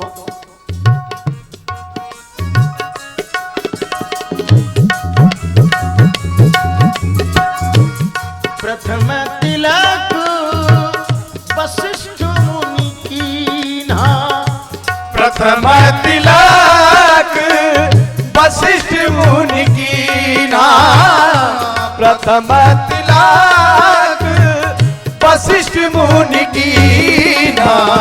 और जब वहां वेदक ब्राह्मण तमाम लोग बैठे थे दरबार में, हरि ही ओम स्वस्ति न इंद्रो वृदस्रवाः, स्वस्ति नः पूका विश्ववेदाः, स्वस्ति नस्तार्क्ष्यो अरिष्टनेमिः, स्वस्ति नो बृहस्पतिर्दधातु, बृहदश्वामरुतः कृष्णीमातर, शुभं यावानो विदते सुजगमयः, अग्निर्जिह्वा मनवः सूरचक्षुषो, विश्वेनो देवाः वशागमन्निः, दीर्घायुत्वाय बलाय वर्चसे सुप्रजाय त्वाय, सथा सहसा अथो जीव शरदा शतम्। ओम देवो शांति अंतरिक्ष शांति पृथ्वी शांतिराप शांति रोखदयः शांति वनस्पतयः शांतिर्विश्वे देवा शांति ब्रह्म शांति सर्वगुण शांति शांतिरेव शांति सामा शांतिरेधि। जरा आप सभी लोग हाथ जोड़ लें। यतो यतः समीहसे ततो नो अभयं गुरु जन्नः गुरु प्रजाभ्यो भजन्नः पशुभ्यः सुशांतिर्भवतु। श्रीमन् महागणाधिपतये नमः। लक्ष्मी नारायणाभ्यां नमः। उमा महेश्वराभ्यां नमः। वाणी हिरण्यगर्भाभ्यां नमः। शची पुरंदराभ्यां नमः। माता पितृचरणकमलेभ्यो नमः। इष्ट देवताभ्यो नमः। कुल देवताभ्यो नमः। ग्राम देवताभ्यो नमः। स्थान देवताभ्यो नमः। सर्वेभ्यो देवेभ्यो नमः। सर्वेभ्यो ब्राह्मणेभ्यो नमः। ओम सिद्ध बुद्धि सहिताय श्रीमन् महागणाधिपतये नमः। सुत बिलो की हरसी महधारी। आज सुत के हर्षि महतारी। सुत बिलो की हर्षित महतारी। सुत हर्षित महतारी। बार बार आरती उतारी। बार बार आरती उतारी। बार बार आरती उतारी। राम राजा बने तो समय को ध्यान में रखते हुए ज्यादा बहुत कुछ नहीं कहना, सिर्फ इतना, चारों भाई जब एक जगह हुए तब राम राज्य की स्थापना हुई। अब चिंतन करते रहिएगा, अगर अलग अलग हैं, चाहे वो परिवार के भाई हों, समाज के हों, देश के हों, रहने वाले, एक मत, ये सूत्र है।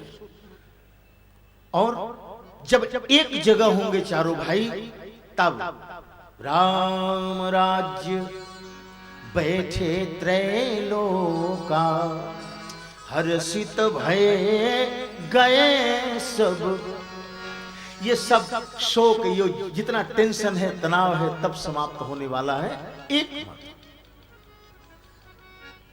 तो राम राजा बने। 9 दिन के इस ज्ञान यज्ञ में, 9 दिन की इस कथा में आपका जो स्नेह मिला, आपका जो प्रेम मिला, बड़ी प्रसन्नता है। मुझे भी आप लोगों ने सुना, बहुत प्रसन्नता है। हा? ये तो ऐसा नगर है, बड़े बड़े महान लोग, महान विभूतियां। मैं तो सिर्फ उन्हीं महापुरुषों की चरण रज हूं जो कथाएं चल रही थी। अभी हमारे परम पूज्य बापू जी की भी कथा थी, हमारे श्री भाई जी यही कांदीवली, जो हमारे आदर्श हैं, जो हमारे जिनका मैं अनुकरण हो रहा, जो जिनकी कुछ बातें आत्मसात हैं मेरे भीतर, मैं उन्हीं महापुरुषों की चरण रज। बाकी 9 दिनों में अगर कुछ ऐसा भाव स्पीड से निकला हो जो ग्रहणीय न हुआ हो, उसको विस्मित कर दीजिएगा। कुछ उतारने लायक मिला हो तो उसको जरूर जीवन में उतारिएगा, संदेश के रूप में चलते चलते। एक पल ही जियो, जीवन जीने के लिए मिला है, रोने के लिए नहीं, संदेश के रूप में। एक पल ही जियो, फूल बनकर जियो, सूल बनकर ठहरना नहीं जिंदगी। एक पल ही जियो, फूल बनकर जियो, सूल बनकर ठहरना नहीं जिंदगी। एक पल ही जियो, फूल बनकर जियो, सूल बनकर ठहरना नई जिंदगी।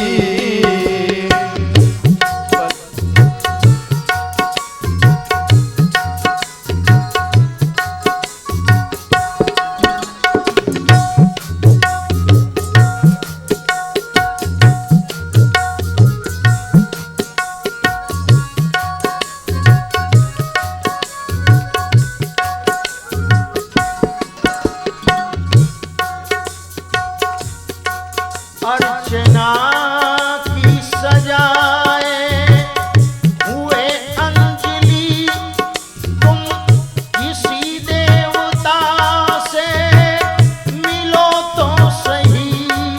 अर्चना की सजाए हुए अंजलि, तुम किसी देवता से मिलो तो सही।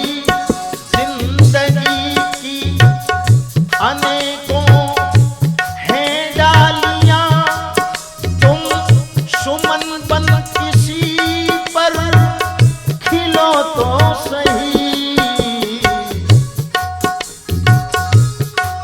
एक पल ही जियो, सुरभि बन के जियो।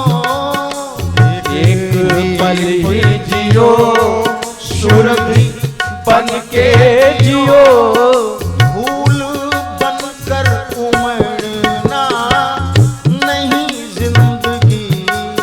एक पल ही जियो, सुरभि बन के जियो, फूल बन के उमड़ना नहीं जिंदगी।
कथा को विश्राम, आगे अब तो विश्राम ही है। हाँ जी,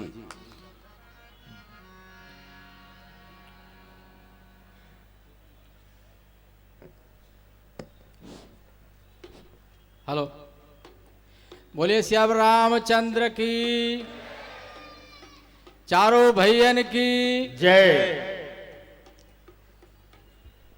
बीच में आधे घंटे के लिए कार्यक्रम हुआ था स्टेज का, कुछ लोग बाद में आए हुए हैं अपने मान्यवर, तो थोड़ा एक 10 मिनट का और कार्यक्रम होगा। इसके बाद आरती होगी, प्रसाद मिलेगा और उसके बाद महाप्रसाद। सभी लोग महाप्रसाद लेके जाएंगे। सबसे निवेदन है, भजन भी हो जाएगा, पहले हो जाने दीजिए फिर भजन करते हैं। भजन करेंगे, भजन के बाद भोजन करेंगे, पहले थोड़ा 5 मिनट हो जाए, फिर भजन फिर भोजन। हमारे समिति के सदस्य माननीय श्री करुणा शंकर भाई ओझा नहीं आ पाए थे, अभी आए हैं, उनसे निवेदन है कृपया मंच पर आए। उनके साथ में भाई भी आए हुए हैं ओझा जी, वो भी कृपया मंच पर आए।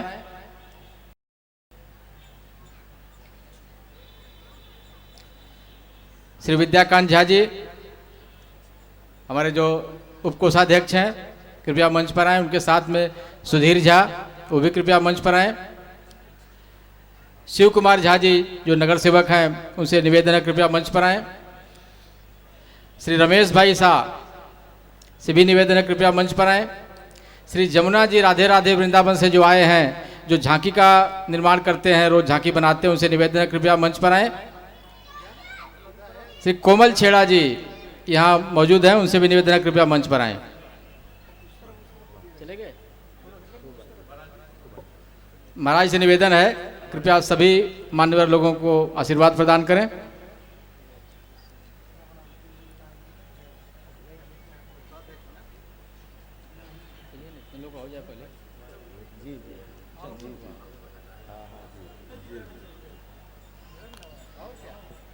इसके पश्चात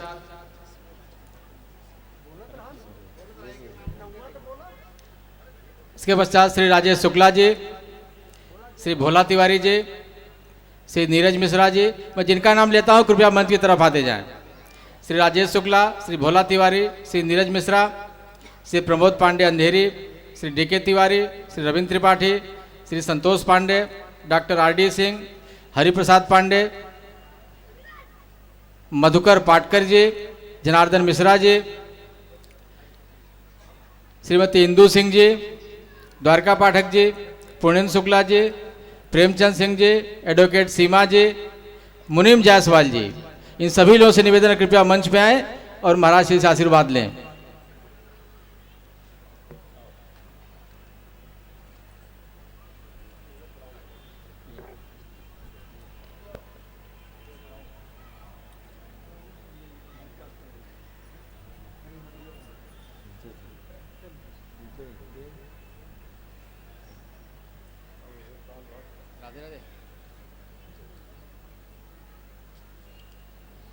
आरती के बाद सभी माताओं बहनों को मंच पर आने के लिए मिलेगा, आकर के महाराज श्री से वो लोग आशीर्वाद ले सकती हैं।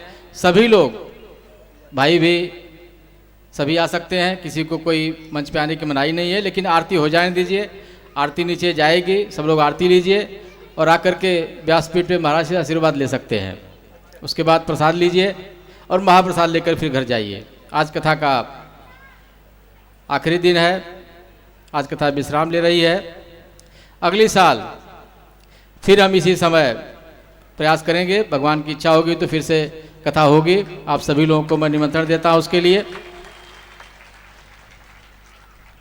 आज भी जो लोग कार्यालय में चाहे तो सेवा दर्ज करवा सकते हैं। किसी को भी महाराज श्री का कैसेट चाहिए तो कार्ड पे टेलीफोन नंबर लिखा हुआ है, नहीं तो एक नंबर नोट कर लिए 9322241250, या तो कार्यालय से नंबर ले लीजिए किसी का। कैसेट के लिए आप फ़ोन कर सकते हैं या संपर्क कर सकते हैं कार्यालय में, या यहाँ हमारे जो भी समिति के लोग खड़े हैं, किसी भी से आप संपर्क करेंगे तो महाराज श्री का कैसेट आपको मिल जाएगा।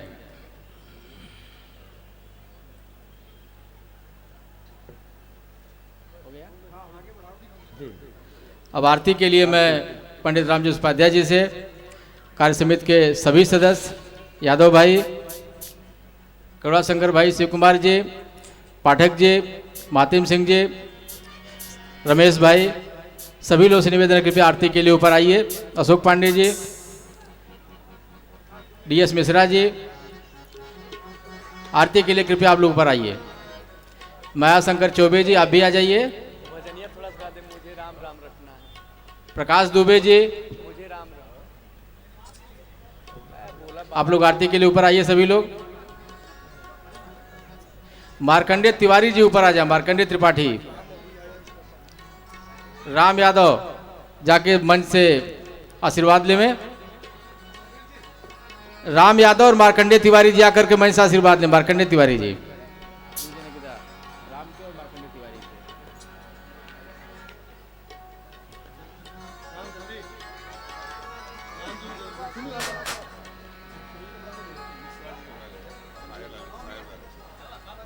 आज के भंडारे के जो यजमान है श्री साहेबलाल मिश्रा जी, उनसे भी निवेदन है कृपया आरती के लिए ऊपर आए।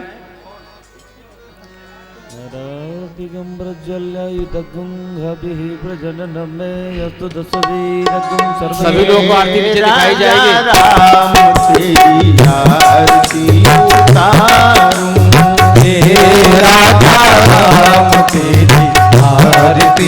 उतारो, आरती उतारो प्रभु तन मनवारो, आरती उतारो प्रभु तन मनवारो। हे राजा आरती उतारो, हे राजा राम तेरी आरती उतारो। कनक सिंहासन राजत जोरी, कनक सिंहासन राजत जोरी, दशरथ नंदन जनक किशोरी, दशरथ नंदन जनक किशोरी, कनक बिहारी तेरी आरती उतारो, कनक बिहारी तेरी आरती उतारो।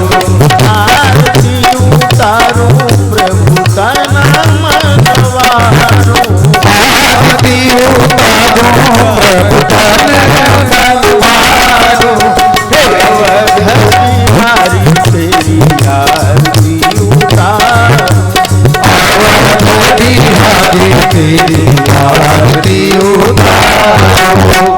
वाम भाग शोभित जग जननी, पाव भाग शोभित जग जननी, चरण विराजत है सुत अंजनी, चरण विराजत है सुत अंजनी। अंजनी लाल तेरी आरती उतारो, जय हो अंजनी लाल तेरी आरती उतारो। आरती उतारो प्रभु तन मनवारो, आरती उतारो प्रभु तन मनवारो। राजा आरती उतारो, हे राजा राम तेरी आरती उतारो। विश्वनाथ ममनाथ पुरारी, विश्वनाथ नवनाथ पुरारी, त्रिभुवन महिमा विदित तुम्हारी, त्रिभुवन महिमा विदित तुम्हारी। हे नाथ तेरी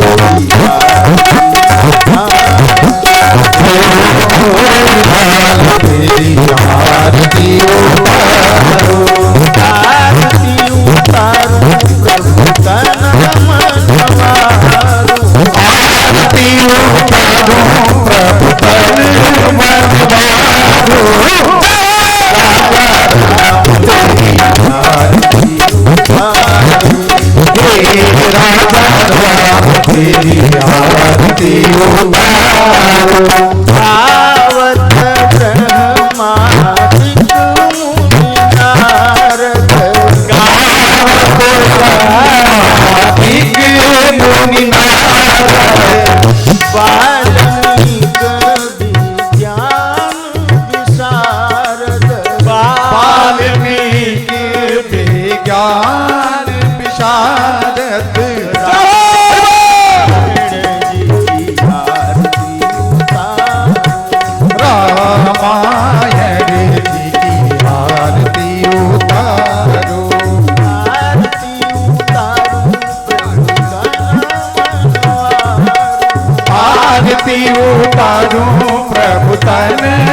संसितेन प्रदीप्तवासा सह संगतेन नीराञ्जनन्ते जगदीश कुर्यात् कर्पूर नीराञ्जनं समर्पयामि जलेन शीतलीकरणम् हस्ता देवाभिवन्दनम्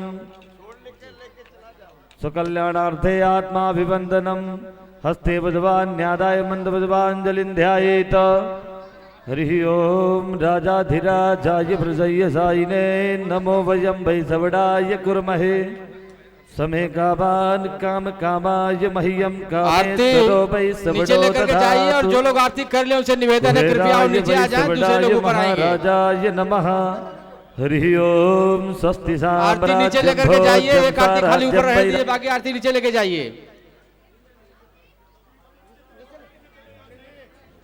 सुधीर झा सभी आरती नीचे भेजिए, एक आरती खाली ऊपर रखिए, बाकी सब आरती नीचे भेजिए। सभी लोग को नीचे आरती मिलेगी, सभी लोग को नीचे आरती मिलेगी। श्लोको फिरितो जो लोग आरती कर लिए हैं नीचे जा सकते हैं, बाकी जो लोग ऊपर आना चाहे वो आ सकते हैं। चित्तस्य काम प्रिय विश्वे देवा सभा सदैति नाना सुगंधि भजवाणी यथा कालोद्भवानि च भुजबांजलिर्मया दत्तम गृहाण परमेश्वरा सभी लोग को दिखाइए। सांगाय सपरिवाराय सायुराय वाहनाय सभी लोग से निवेदन है कृपया आरती और प्रसाद ले शांति से, उसके बाद महाप्रसाद लेके ही घर जाएं। तुम्हें माता च कैटरिंग पिता वालों से निवेदन है कृपया महाप्रसाद तैयारी करें। बंधु च सगा तुम्हें वहाँ लोग जाते हैं तो शुरू करें, प्रसाद की व्यवस्था शुरू करें। मम देव देवा कायेन वाचा मनसेन्द्रियैर्वा भा प्रकृति स्वभावा करोमि यद्य सकलं परस्मै नारायणायेति समर्पयामि अच्युतं केशवं रामनारायणं कृष्ण दामोदरं वासुदेवं हरिं श्रीधरं माधवं गोपिका वल्लभं जानकी नायकम श्री रामचंद्रम भजे हरे राम राम राम हरे हरे हरे कृष्ण कृष्ण कृष्ण हरे हरे। और जो लोग आ रहे हैं आशीर्वाद लेकर के पीछे साइड से बोलिए सियावर रामचंद्र की जय, पवन सुत हनुमान की जय, उमापति महादेव की जय, गोस्वामी तुलसीदास की जय, जय जय सीताराम। सीढ़ी पे एक तरफ रास्ता खाली रखिए जाने के लिए और एक तरफ आने के लिए। दुबे जी जरा रास्ता खाली रखिए एक तरफ जाने के लिए। दुबे जी आप बीच में उधर हो जाइए, दुबे जी आप बीच में उधर हो जाइए, दुबे जी आप बीच में हो जाइए, एक तरफ जाने के लिए एक तरफ आने के रास्ता बनाइए। सभी लोग क्रम से ही आइए, सभी लोग को आने का अवसर मिलेगा और प्रसाद का वितरण का काम शुरू हो जाए। जो लोग वहां जा रहे हैं उनको कार्यालय के पास प्रसाद दिया जाए और सभी लोग से निवेदन है कृपया महाप्रसाद लेकर के ही जाइए। कोई भी राम भक्त जो 9 दिन तक यहाँ कथा सुने हैं कृपया बिना महाप्रसाद लिए नहीं जाए, महाप्रसाद चालू किया जाए। सामने के साइड में पीछे से महाप्रसाद की व्यवस्था है, आप सब लोग कृपया उधर जाइए।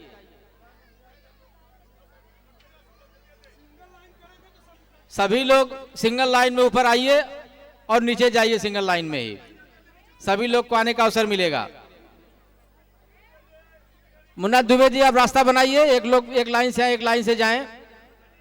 भाई साहब जो लोग मंच पर हैं दर्शन कर चुके हैं वो कृपया नीचे जाएं।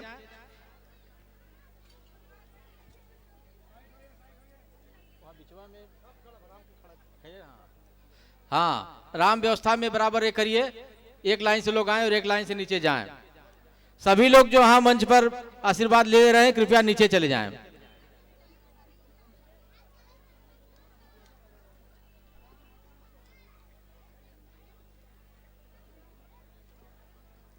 प्रसाद नीचे है, ऊपर कोई प्रसाद व्यवस्था नहीं है, इसलिए जो लोग पीठ से इधर आ रहे हैं सब लोग कृपया नीचे चले जाओ, ऊपर प्रसाद की व्यवस्था नहीं है।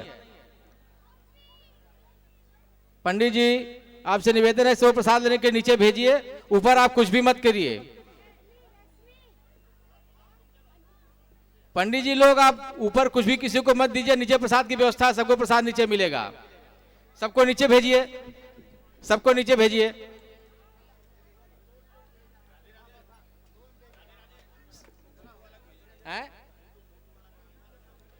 हाँ, कैमरे वाला यहाँ जहाँ झांकी है वहां जरा जा करके कैमरे से फोटो ले लें। कैमरे वाले जरा जाकर झांकी के पास चले जाएं, जहाँ झांकी है भगवान राम की वहां चले जाएं जरा। सभी लोग शांति बनाए रखिए, प्रसाद लीजिए, आशीर्वाद लीजिए महाराज जी से, महाप्रसाद लीजिए, फिर घर जाइए, कोई दिक्कत नहीं है, समय भी है। कार्य समिति के कुछ लोग कृपया महाप्रसाद जहां शुरू है वहां चले जाएं, वहां की व्यवस्था देखें।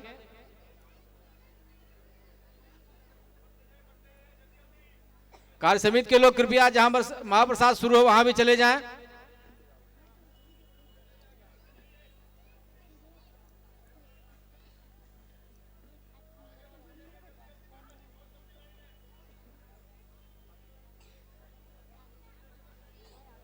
जो लोग भी पीठ से आशीर्वाद ले रहे हैं उनसे निवेदन है कृपया नीचे चले जाएं। यहाँ कुछ भी कोई व्यवस्था नहीं है, प्रसाद नीचे मिल रहा है, सभी लोग नीचे जाएं। यहाँ किसी को खड़ा मत करिए।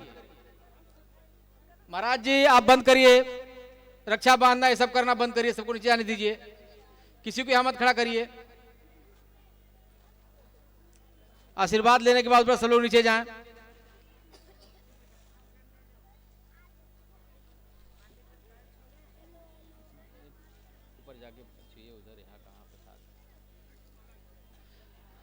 ऊपर आशीर्वाद लेने के बाद आप लोग कृपया नीचे जाइए। ऊपर दूसरी कोई व्यवस्था नहीं है, नीचे प्रसाद की व्यवस्था है। आने के लिए कृपया एक लाइन में ही सब लोग आइए।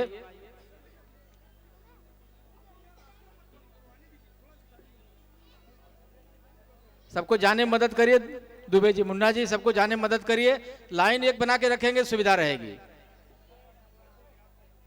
राम यादव कृपया सिंगल में ही लोगों को आने दीजिए, एक लाइन में ही।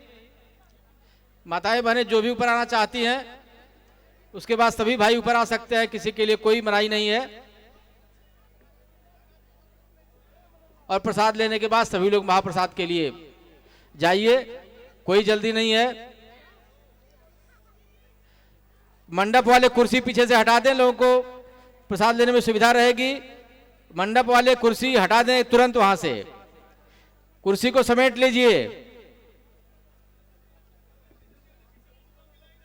अगर मंडप वाले नहीं हैं तो अपने लोग जो कार्यकर्ता है कुर्सी समेट दें कृपया।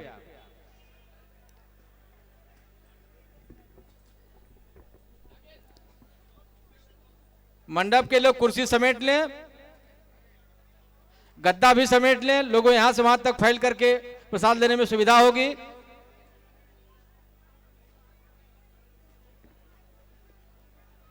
कार्य समिति के अधिक लोग महाप्रसाद तरफ चले जाएं।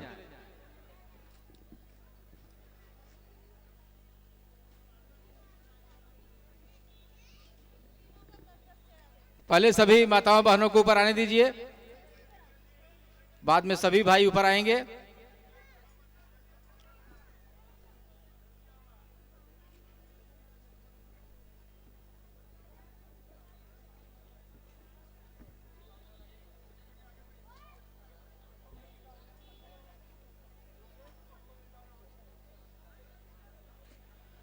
कार्य समिति के सभी सदस्यों से निवेदन है कि कृपया जहां प्रसाद बंट रहा है, जहां महाप्रसाद बंट रहा है और मंच के पास भी करीब सब जगह थोड़े थोड़े लोग हो जाएं, से व्यवस्था सब बनी रहे सुचारू रूप से। मंडप के लोगों से निवेदन है कृपया कुर्सी हटा दें, वहां से हो सके तो गद्दा भी हटा दें, जिससे लोग फैल करके प्रसाद ले सकें।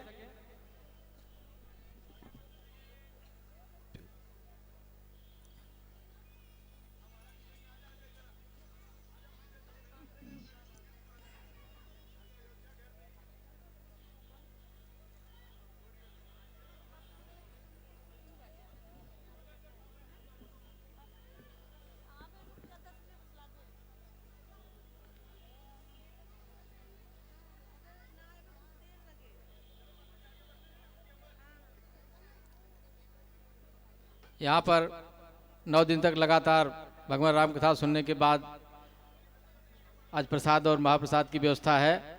सभी लोगों से निवेदन है कृपया प्रसाद लेके ही जाएं। जो लोग मंच पे आशीर्वाद लेना चाहते हैं वो लोग मंच पे आ जाएं। पहले माताएं बहनें आ रही हैं, उनका पूरा होते ही आप लोग आ जाइए। कोई जल्दी नहीं है, इत्मीनान से। अभी समय भी कोई ज़्यादा नहीं हुआ है, 7:30 ही हुआ है। सभी कार्य समय संपन्न हो जाएगा। कार्य समिति के सभी लोगों से निवेदन है, कृपया व्यवस्था में व्यवस्था की देखरेख करें। कुछ लोग महाप्रसाद की तरफ चले जाएं, कुछ लोग प्रसाद की तरफ रहें। जो लोग मंच की तरफ हैं मंच पे रहें।